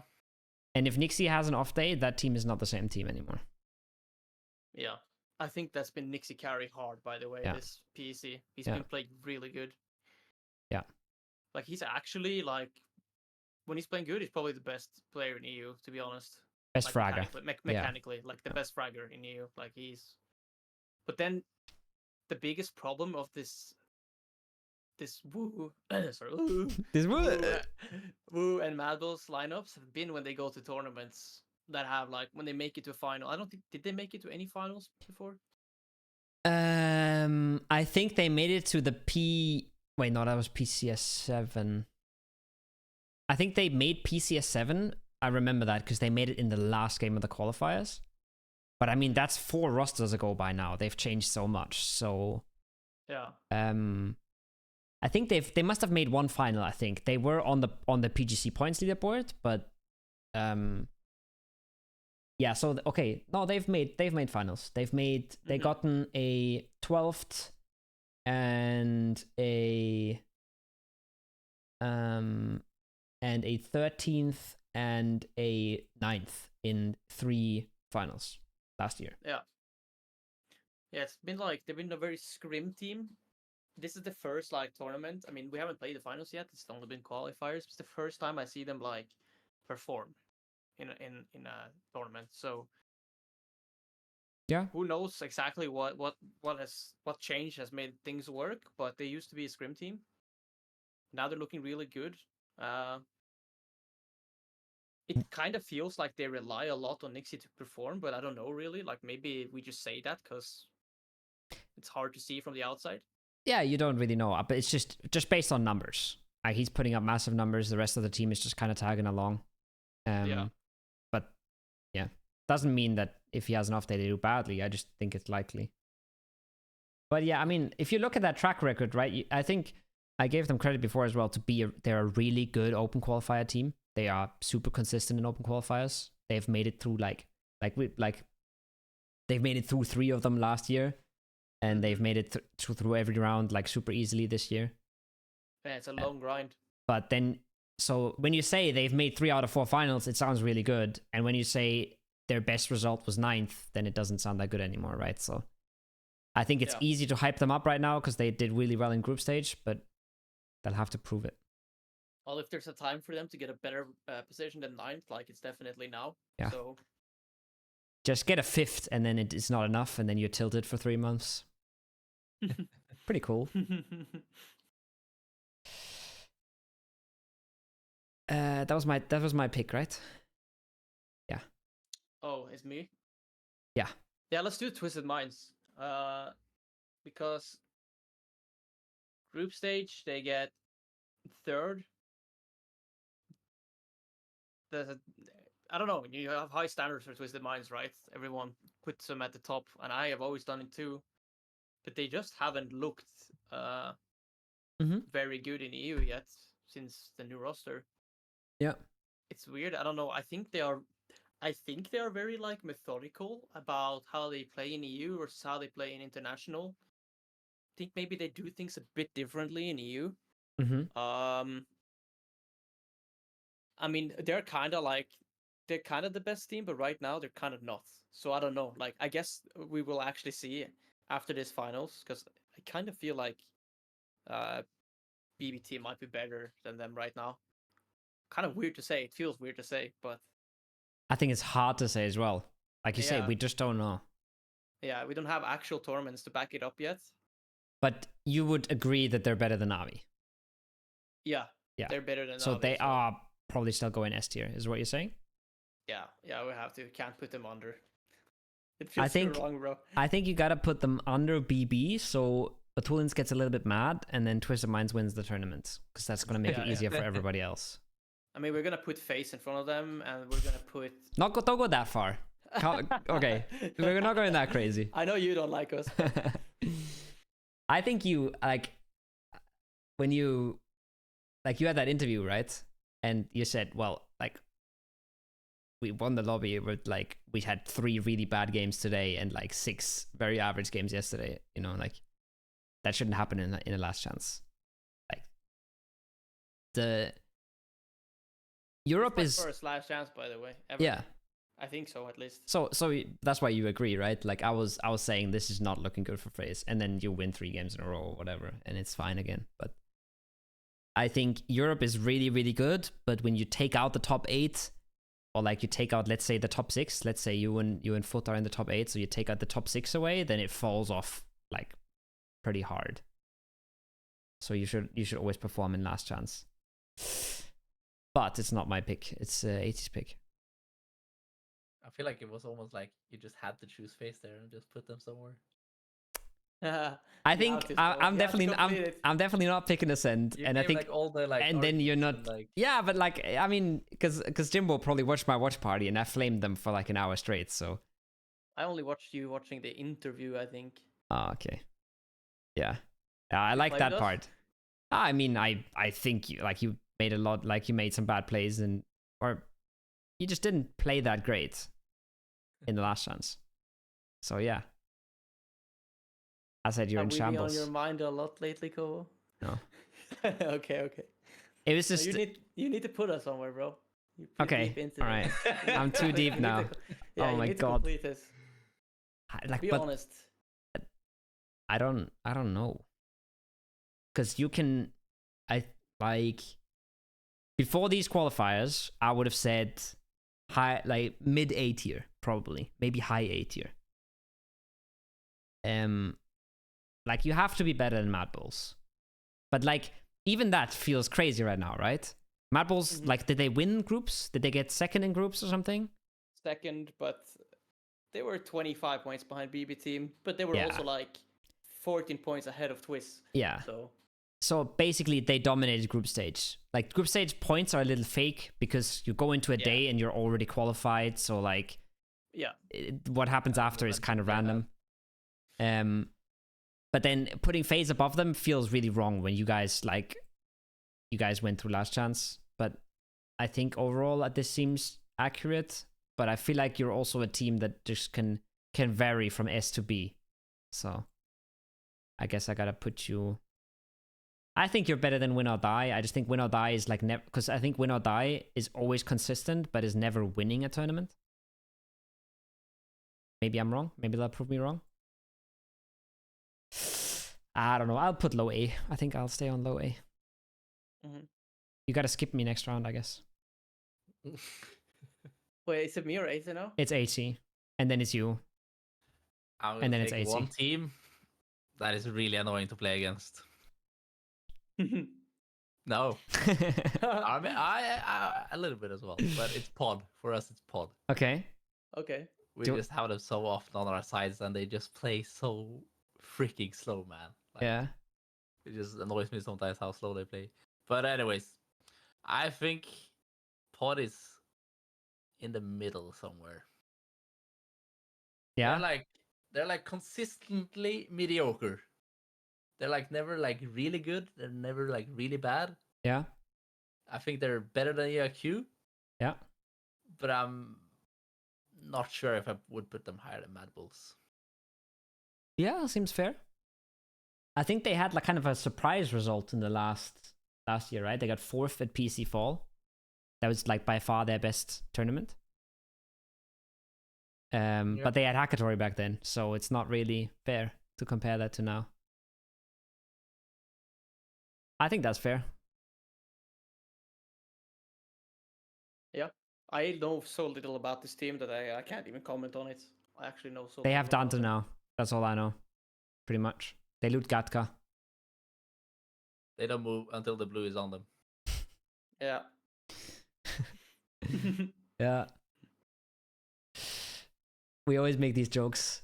Like every time we fight BB team, like we've had it a few times now. Every time we used to fight QM, you could never sneak up on QM. It would never work. They would always turn around. They would always like figure you out in some way. Because we do some send sometimes, then we have a solo in the middle or something, and they run up on someone. It would never work. And ever since they picked up, ever since Dante's gone and they got Spyro, we've run up on them like 5 times and they never knew. So we're always just memeing. We're always just like, it's okay. They don't have Dante anymore. It's okay. Yeah. It's me, right? It's your turn, Jimbo. I have to pick Howl and put them in B tier behind Mad Bulls. Oh. I don't know. It's just they're like you said, they've been like sending middle again randomly now, but they were trying to play edge really hard. So like when they first started this year, they were playing like super split, super edge. I guess they were practicing that and they like didn't work for them because now suddenly they're sending a lot middle again. Yeah. But I think it's a solid lineup. Yeah. And I don't know, maybe they just like practice playing edge and they realized that they were bad at it and now they're going middle, or I'm not sure what's going on there. Could be a similar thing with you guys, right? Where you're like, we've tried to play a little bit like this, it didn't work, we switched up for last chance. Yeah, that could be. Like they could have just switched up for last chance and it worked great for them. Because in group stage they were terrible. I mean, terrible I say, but 14th. Yeah. And in last chance they were like third or something, right? Yeah. Yeah. Second. They got second. Damn. They climbed a lot on the last game. Yeah. Climbed 3 spots on the last game. So Yeah. kind of a So cheat. third to fourth, basically. Yeah. yeah. Yeah. Fair. Yeah, I don't really know what to say. They seem to be sending right now again, and who knows what they're gonna do now in the finals. I would assume if the sending a lot worked for them in last chance, they will do it again. But Hopefully. and that's nothing new from the Turkish teams. CIS play slow, Turkey play fast. Yeah. It's a common theme, bro. We love nading Howl when we slowly come in from the edge and they're like proning in a dip in front of us. It's the best. No, but I think I agree. They have more fragging power now too, I think. And they've switched some things up, which can always be like refreshing. Because they probably had the feeling like they went out feeling from PGC like, hey, our playstyle doesn't work, right? That's probably why they've gone through this process. So, gonna be interesting to see. So now you skip me, and it's Aitzy. Because I've done 2 in a row. Oh, you have? I went from Mad to Faze. And I think if it's you, me, Jimbo now, then we're good. You can't pick your own team. No, I'll take. Fuck, it would be funny that Jimbo takes a send actually. Yeah. But I'll take. This is kind of boring. Para, I guess. Mm-hmm. I think they belong. Probably D tier. Okay. I just really like circle heavy team. If they don't get it, it's like lost in the sauce kind of thing. Okay. I believe at least. I just feel like they just had some good games in the last chance, where they're just like kind of catching 9 and they just make it. Yeah. Almost at the same placement points or kills. Yeah, they have 4 more kills and placement points. It's like a 50-50 split of kills and placements. It's a lot of placement points. Yeah, that's not normal to see. That is not normally. And in the last chance lobby as well. So yeah. I think they belong in D. Chinky Picado teams. United. That's crazy. Chinky Picado teams D tier. They really went downhill ever since Liquid left. True. Man, I don't know where to put Lil W. I don't know where to put Foot either. How did Lil W do in groups? Pretty solid, right? 7th? Okay. Yeah, that surprised me at least. Yeah, they were more solid than I thought, for sure. Yeah, 100%. Like, are they kind of like a mixed team before this tournament, or have they've definitely made roster changes. I think Halo Senpai was playing NA last year. Oh yeah, right, yeah. True. He's been trying to go that route for a long time. But I mean, who hasn't made roster changes? Like, which CIS team hasn't made roster changes last year? Like, it doesn't exist. Okay, Lil W. I think they gotta be better than Entropic. They gotta be better than Pod. Are they better than Mad Bulls? It's really hard to say. Probably not. I think I'm just gonna be boring and put them exactly in the middle. Because I just don't know. I think... you know what? I'm not a believer. There they go. Yeah, that's fair, I think. I mean, I think some of these teams are so hard to compare. I feel like... Yeah. It's just... I think, especially in the middle here, there is so much variance. Like, an Entropic can easily get a 5th place. If the zones go right, they get the momentum going, they play some good games, they can go really far up and they can get 14th, I think, for example. Same is probably true for Bumble Squad or Pod. I'm putting LW above them. I feel like that's the thing with this like tier list. Like, this B tier could be like, they could place from like 5th to like 12th. Yeah. Easily. You just don't know like where in between. Yeah. It's just so hard to like predict. And then like, I think Faze is a team where I can think they can win the game, the lobby, and they can get, if it goes really badly, they'll get like 8th. That's still a fat margin. Like, there's still a lot of variance in that, I feel like. Yep. So what do I do now? I don't want to pick a send. Well, then you pick. Oh, yeah. Why not? I Well, you can't, because then Aitzy would have to pick foot. So you gotta pick foot. I have to pick foot. Yeah. No, I don't want to pick a Sen because I actually just haven't like I haven't looked at any teams like particularly, but I haven't watched you guys, so Yeah. I don't know like what to say. Foot has also been like, let me try and gather my thoughts here. You've been like weird at the start of the year now, but you like now seem like you're kind of getting the hang of it again. And it's a very capable team. So I feel like I had this I don't know if mentality is the right word, but in PUBG, when a team does bad for a while, they bounce back really hard. Usually in PUBG, that's at least how we work. We do bad, we bounce back hard. And I feel like Foot would probably be similar. Okay. So I would probably put them in front of us on A tier, to be honest. Yeah? Yeah. I think they're very capable. I can get down with that. And there is 5 Turkish teams in the lobby. There's Win, there's Swiss, that's 7 people who send it a lot. And there's Pod who plays slow. There is Boombet. And there's not so many teams that play slow in this lobby. That's true. So yeah, I think slow is a good playstyle for this lobby. Just don't play too slow. Yeah, don't play too slow. It's so funny because, like, at least on the ranked, like, all the slow teams are just on our side Yeah, of the map. true. We kind of like always run into each other. Yeah. Yeah, like you have Win Boombet and in- pots surrounding you, and then Bet Boom at the bottom. yeah, it's Yeah. like if it's an east zone, you're all coming in from the west. You're like meshing on the side. And then Deuce is just coming with his fucking glider. Yeah, I've seen you play the glider. I have respect for He that. plays it so much now. It's good. Yeah, I have so much I mean, like he's how so he It's makes good it, with bro. it. good. He literally goes so high and he stays far away and he's just like doing circles. Yeah. Like and he's just like Yeah. gathering info. And like most people will just shoot at him, so he just knows like where people are. Like Yeah. it's not like often he like people just don't shoot at him. Yeah. It's so scary. You're rotating, you see a glider. Like, you know the other team knows where exactly all of you are. Like, it's so Yeah. easy to punish, right? Like, they have so much info.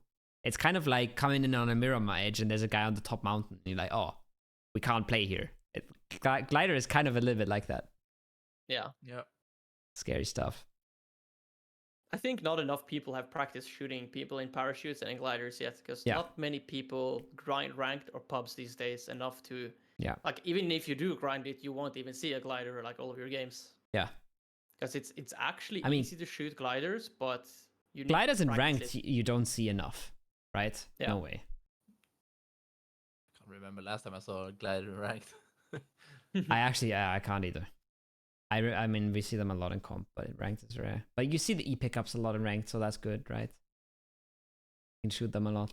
I just feel like the EPs and like parachute, it just depends so much on like how much ping like your enemy has.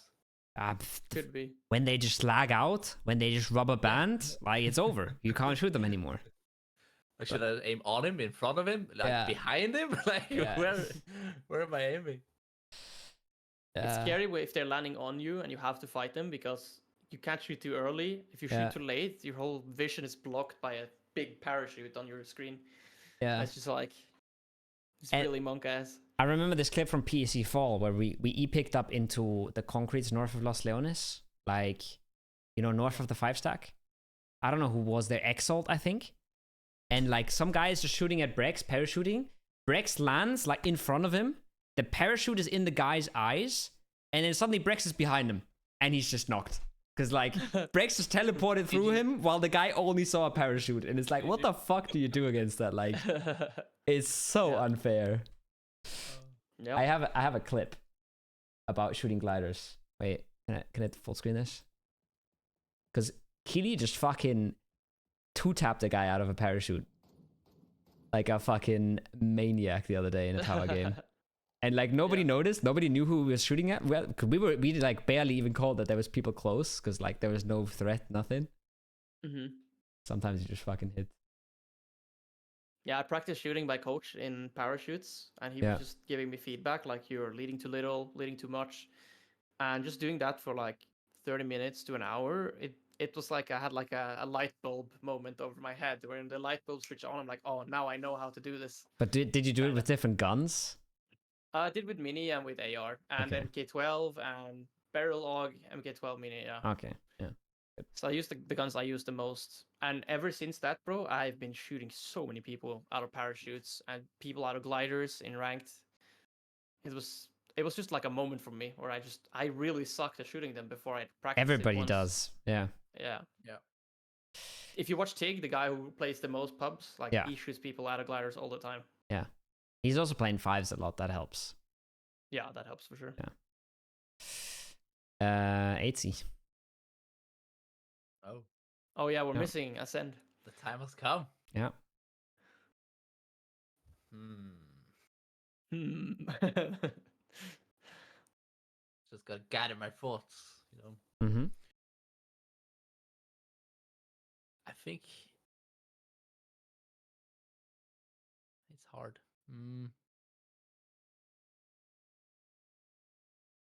I think sometimes, at least from my point of view, it's like you you prioritize your compounds, your splits a little bit weird, or in a way that at least I wouldn't do in my mind, and that sometimes like you just get punished like so hard by it Mm-hmm.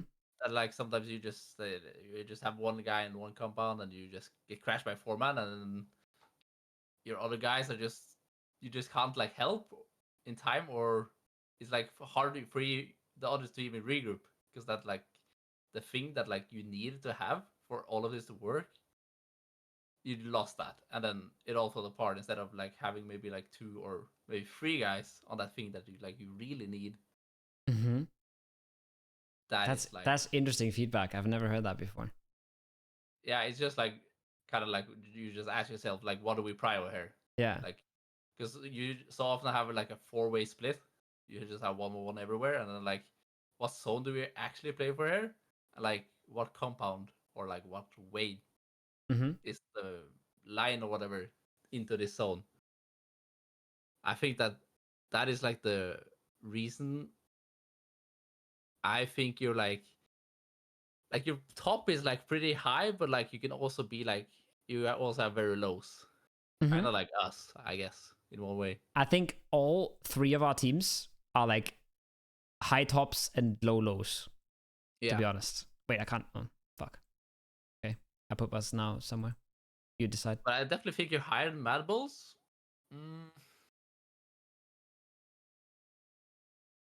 I don't think I would put you over Faze though. So it's like either low. It's yeah. It's I think that's good. That's good where it is right now. Okay. Friendship with HE cancelled. No, it's just so hard to say. Like Yeah, I agree. It's really like sometimes you like shit the bed. Yeah. Like we do the same. Like it happens, and sometimes you're like really really good. Yeah, I agree. It's really hard to pinpoint when we're good and when we're bad. I feel like, because I think so in my head. Obviously, we have the 3 GPTs here, right? And I think obviously BB is a good contender. And then for me right now, it's like, it's probably Foot, Ascend, Mad Bulls that I'm thinking about. Wait, fuck. To be the other contender for the top 2 slots. But then, yeah, like sometimes I think we're insane, and then other times we're just like really mediocre. So hard to place us. I feel like it's only CIS teams that are consistent. No? If I'm looking at this list, I would say these 4 are pretty consistent in what they do. I think Win is maybe a little bit high here for my taste, but overall they're consistent in what they do. And then you look at like Mad Bulls, Ascend, Faze, Foot. We kind of have this like joke in our team that we it's not like really mocking, but like whenever we watch BB, they just play the same way every single freaking game.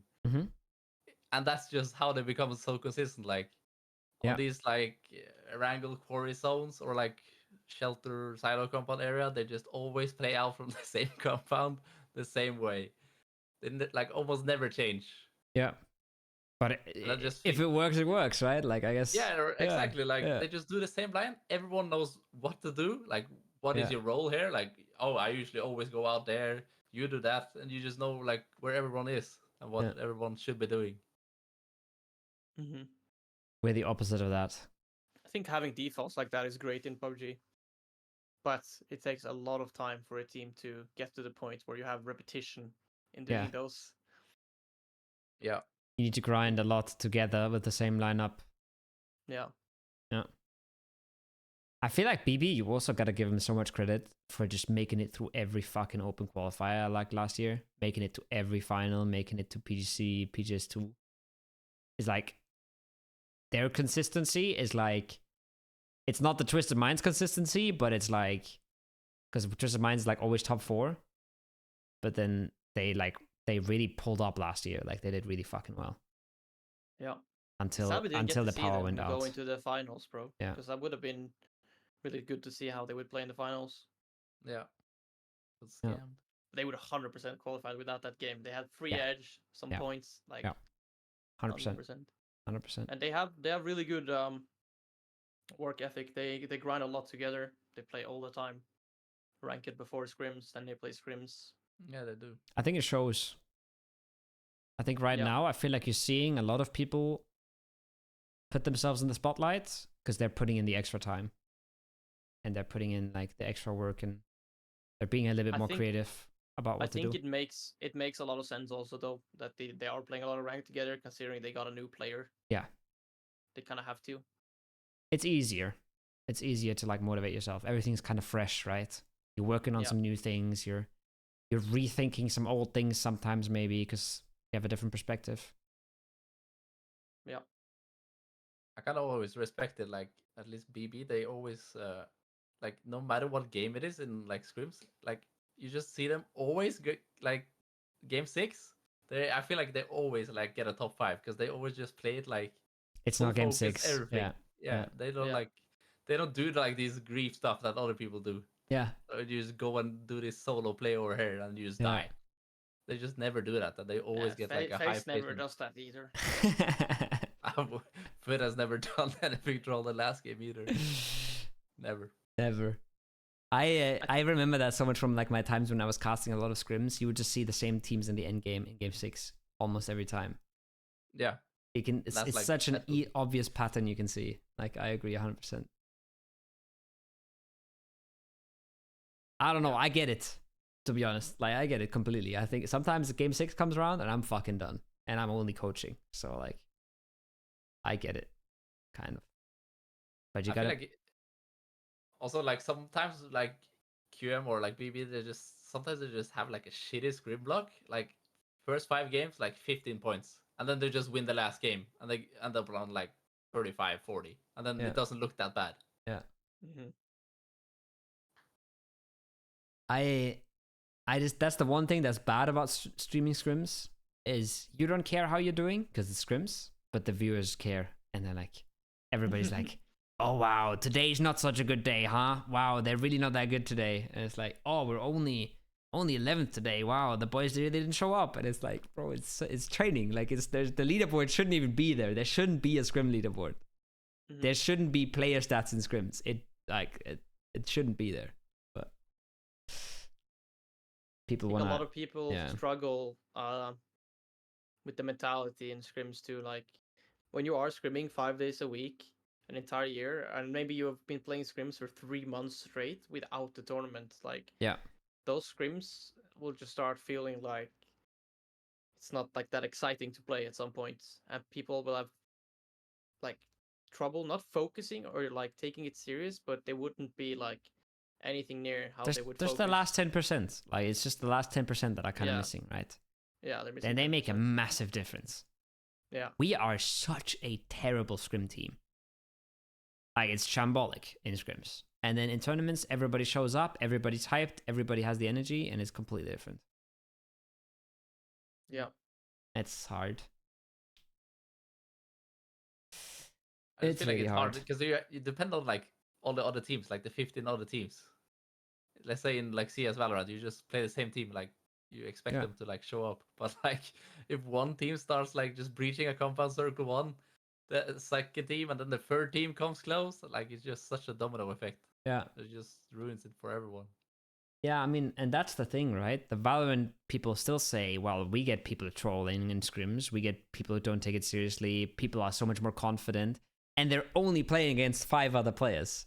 Like, they don't even know the full extent of what, like, even if you, let's say you are fucking, you're Sentinels in Valorant, you're trying to scrim, but you have to scrim with the top 15 NA teams. Like, the skill gap in there, even if everybody was trying their best, would, like, be insane. It just doesn't compare.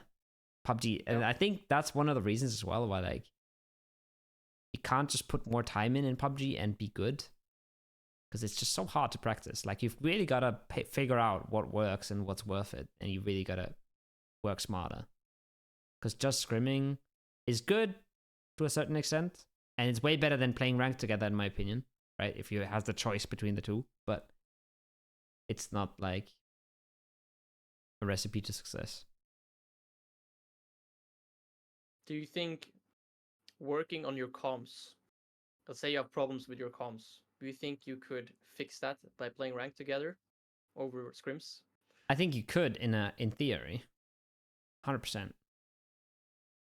But you got people need to show up, and people need to get out of the normal habit they have in ranked games of not taking it seriously, just having fun, just pulling up. If people would take it seriously, I think you could, yeah, 100%. Mm-hmm. It's just a mentality thing. How serious are you taking this? Are you playing ranked with your team, or are you trying to practice with your team while playing ranked? Right? There's a big difference there. Yeah.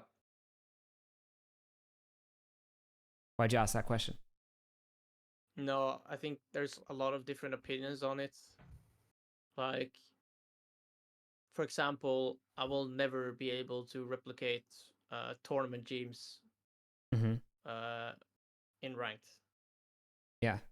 I just can't, no matter how much I try. So if I have like a problem in my comps, or the team has a problem, I will never be able to.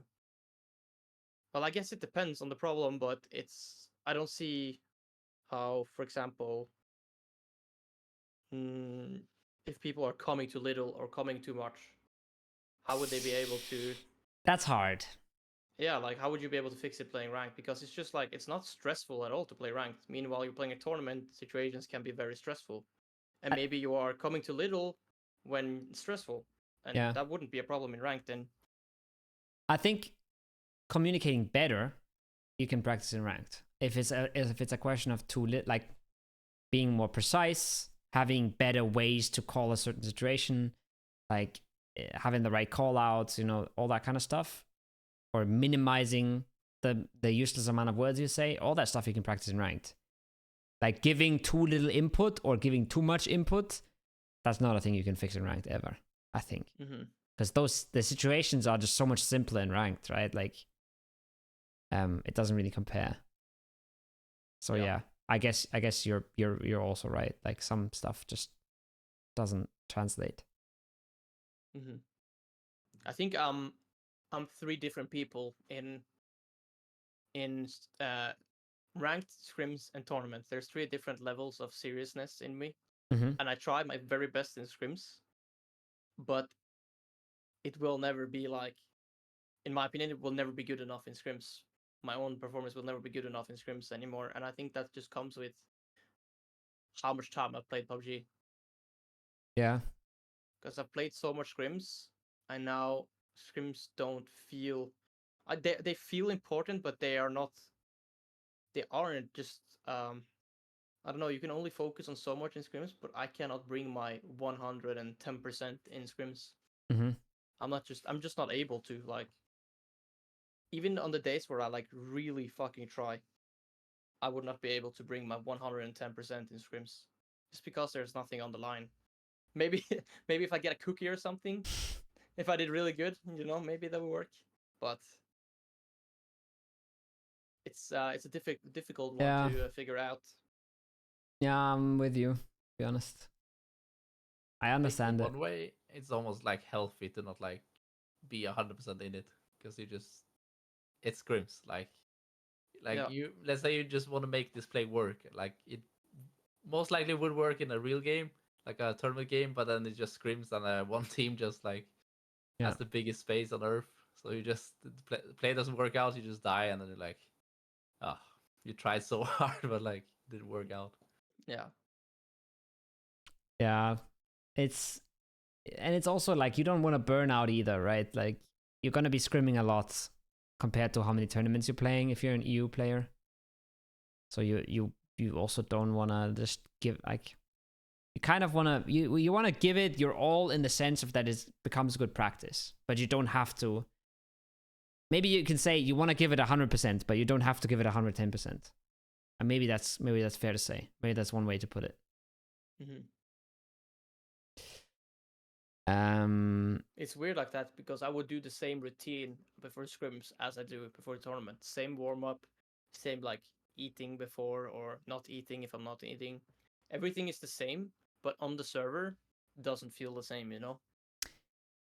would you say that a PEC group stage doesn't feel the same as a last chance, for example, where you know you have to make it?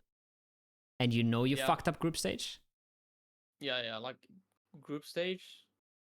Well, actually, like for me, no. Both don't like online tournaments for me. I think have just become more numb. You know, like it's almost to the point where because I'm a GPT team and I know I will be on LAN, Mm-hmm. that the online tournaments doesn't feel like they have meaning. I don't feel pressure playing them. I don't feel, or if I feel any pressure, it's so minimal that it's like you would think it's a good thing to not feel pressure, but it's a bad thing actually.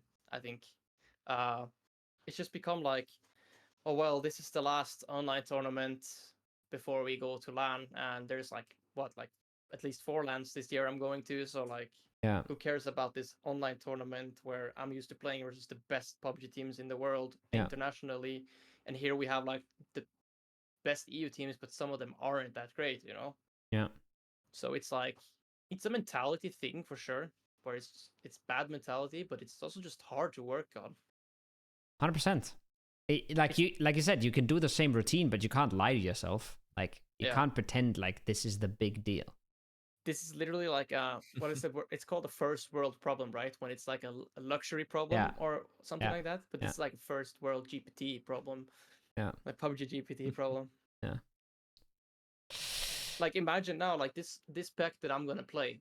I feel, and we've been working on pressure a lot with our sports psychologist lately. I feel like minimal pressure playing both group stage and last chance, and it's weird because for a lot of these teams, this pack is really important. Like for Foot, it will feel probably very different playing this tournament than it would for me. Yeah. 100%. Just because I'm GPT, it's like It's also, for me, it's a weird thing because, like you said, having pressure can be good and can be bad, right? So it can be both. Yeah. the tournament meaning something to you is good. The tournament putting pressure on you is bad. How do I handle that as a coach?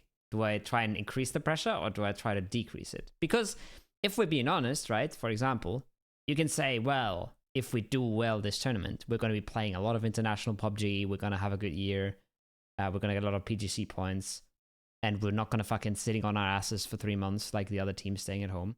So we really, really, really want to do well. But then it's also like, if we get a 5th and then maybe we end up qualifying to WEC, that's way more money than PGS probably. It's actually way more, in that sense, way more rewarding. And a 5th is still a lot of PGC points, you know, so you can argue both ways if you want to. Because it really isn't the end of the world if you end up getting 3rd and there's 2 other teams going. But you kind of have to strike a balance between trying to put the pressure on and trying to take the pressure off. And that's something that, like, I feel like you can't do right. You just have to try and, I guess, do what you feel is the best. Mm-hmm. I mean, dealing with pressure is difficult in so many different ways. Like, I have too little of it now, and then I'll feel too much of it in a LAN, you know? Yeah. It's 2 different things, too. Yeah. Yeah. And it's also the reason why, for example, Twist chokes on LAN all the time on the last day. It's crazy, right? They're probably just, it's very low pressure up until the last day. Yeah. And then all the pressure happens on the last day and it goes wrong. It's I remember on the last day of PGC, I was like, I had a friend ask if I could get a Danawa signature, so I was like at the venue even though we weren't playing, and like I got a signature. I walk out, like Batoons comes in, and I give him a little bit of a hug, and I say, "No choking today, Sasha." And he looks at me, and I can tell in his eyes, like he's already thinking about it. You know, he's already like nervous. He wasn't like chill, happy, relaxed, Sasha. You know, fucking with his music box, chilling around. Like the pressure was already fucking on. Mm-hmm. And I was like, oh no. And when that situation that he's been going through for every event, where it always comes to the last day, happens over and over and over again, there's just more pressure every time on the last day for him. Yeah. It's gotta be rough. But imagine what a relief if he does win. Imagine that, like instantly quit the game, instantly retire. It's just like, even though I have never been as close as Twist to winning PGC, I've still been within the finishing line on the last day. And I have literally the same thing as Batulins, where there's a lot of pressure on the last day. And it's so weird because, like, maybe a viewer would think that, like, oh, this guy can maybe win like $70,000 today, or he'll win $2 million, you know. But I don't even think about the money. It's just about winning. So obsessed. Yeah, I'm just so obsessed with proving to myself that, like, I've been doing this for 7 years now. I just need to show it to myself, you know. Yeah. It's like, who knows? It's almost like I believe that if I win a PGC, there's just gonna be like something in me that's just like changes, but nothing's gonna change when you do, if you win one, you know. I think it does. You think it does? But I think it's also kind of like only winning really does. Like Yeah, I think a third place wouldn't change anything. No. What do you think, Aitzy? I mean, depends on the team. Like, look at Navi, they just fell apart after winning. Crazy still. Yeah. And Dano as well. They're like, how many? Was it 2 players left now for the instantly? one? And not to like great teams either. So yeah, it's so weird. But like, yeah, I feel like for me, I just always have like a performance kind of goal for a tournament. And then if I don't reach that goal, I'm sad. And if I reach that goal, I'm happy, I guess. So like for us, if we ended up like 7th in the final or something, I would have been completely happy with that. But getting 17th just fucking sucks. Right? And the same at PGS1 is like, I mean, we could have won it. We weren't super close, but we were pretty close. But like, it was still a massive success, you know? Nobody thought we would ever get second there. So like, that was still a happy thing. Yeah. So it's like, I don't know, it's weird. Even, I thought about this the other day in like PEC Spring last year. It's like, we went into the last game as first place, and like, we had a decent gap. We killed Foot. We were like, we're fine. We're first place. We're winning this shit, you know? We try to Killfeed track while we're already dead. We're like, yeah, nobody can get us. Howl might get a little close. Exalt might get a little close. And then we end up fucking second place, and we're not sure if we're happy or sad, because we were expecting to get first. But like, it doesn't really matter. Like, the price pool difference is there, sure, and stuff. But like, it's kind of a win, but it feels like a loss because we were so sure we were getting first place. Like, it's such a weird mental thing. Yeah.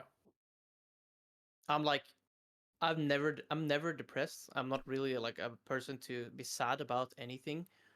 But every night after a PGC or like a important tournament, I'm like, I'm so gone, bro. Yeah. It's scary, bro. And then it bounces back pretty quickly. But that is the only thing I would ever say where I've been like, I think I'm literally obsessed. I think I've just like put so much time into PUBG and always had the goal of winning one PGC. And I've gotten close and I've never been able to get that goal. So it's like you said, you put yourself a goal, and mine has always been to win on every LAN I'm on, and I always come short. Yeah. And it's like I come short, and I'm like, oh well, I'm 3rd or 4th or 5th usually. And but you won kickoff like, cup. Fuck that shit. Fuck that shit. Piss tournament, bro. It's like 5 years ago. Yeah. A long time ago. Yeah. Ah, it sucks. But then also think about it, like how many people are doing the exact same thing as you, and how many of them will have to retire, never getting there. Yeah. It's rough. But it's the reality of like being so competitive. Yeah. Boys, we could go on for longer, but I think it's a good time to call this. It's almost 2 hours. Yeah. It's probably pretty late. Yeah. And It's time for a walk. Yeah, like I said at the start, we'll keep this a short one. No yapping. No yapping. No, just 2 hours of it. That was fun. Thanks for coming on. Yeah. Thanks for having me. See you guys at PNC.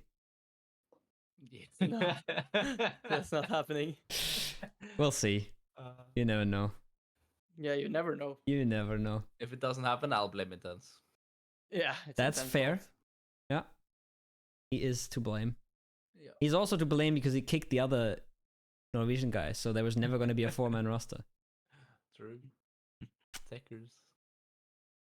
Shaking my head. All right.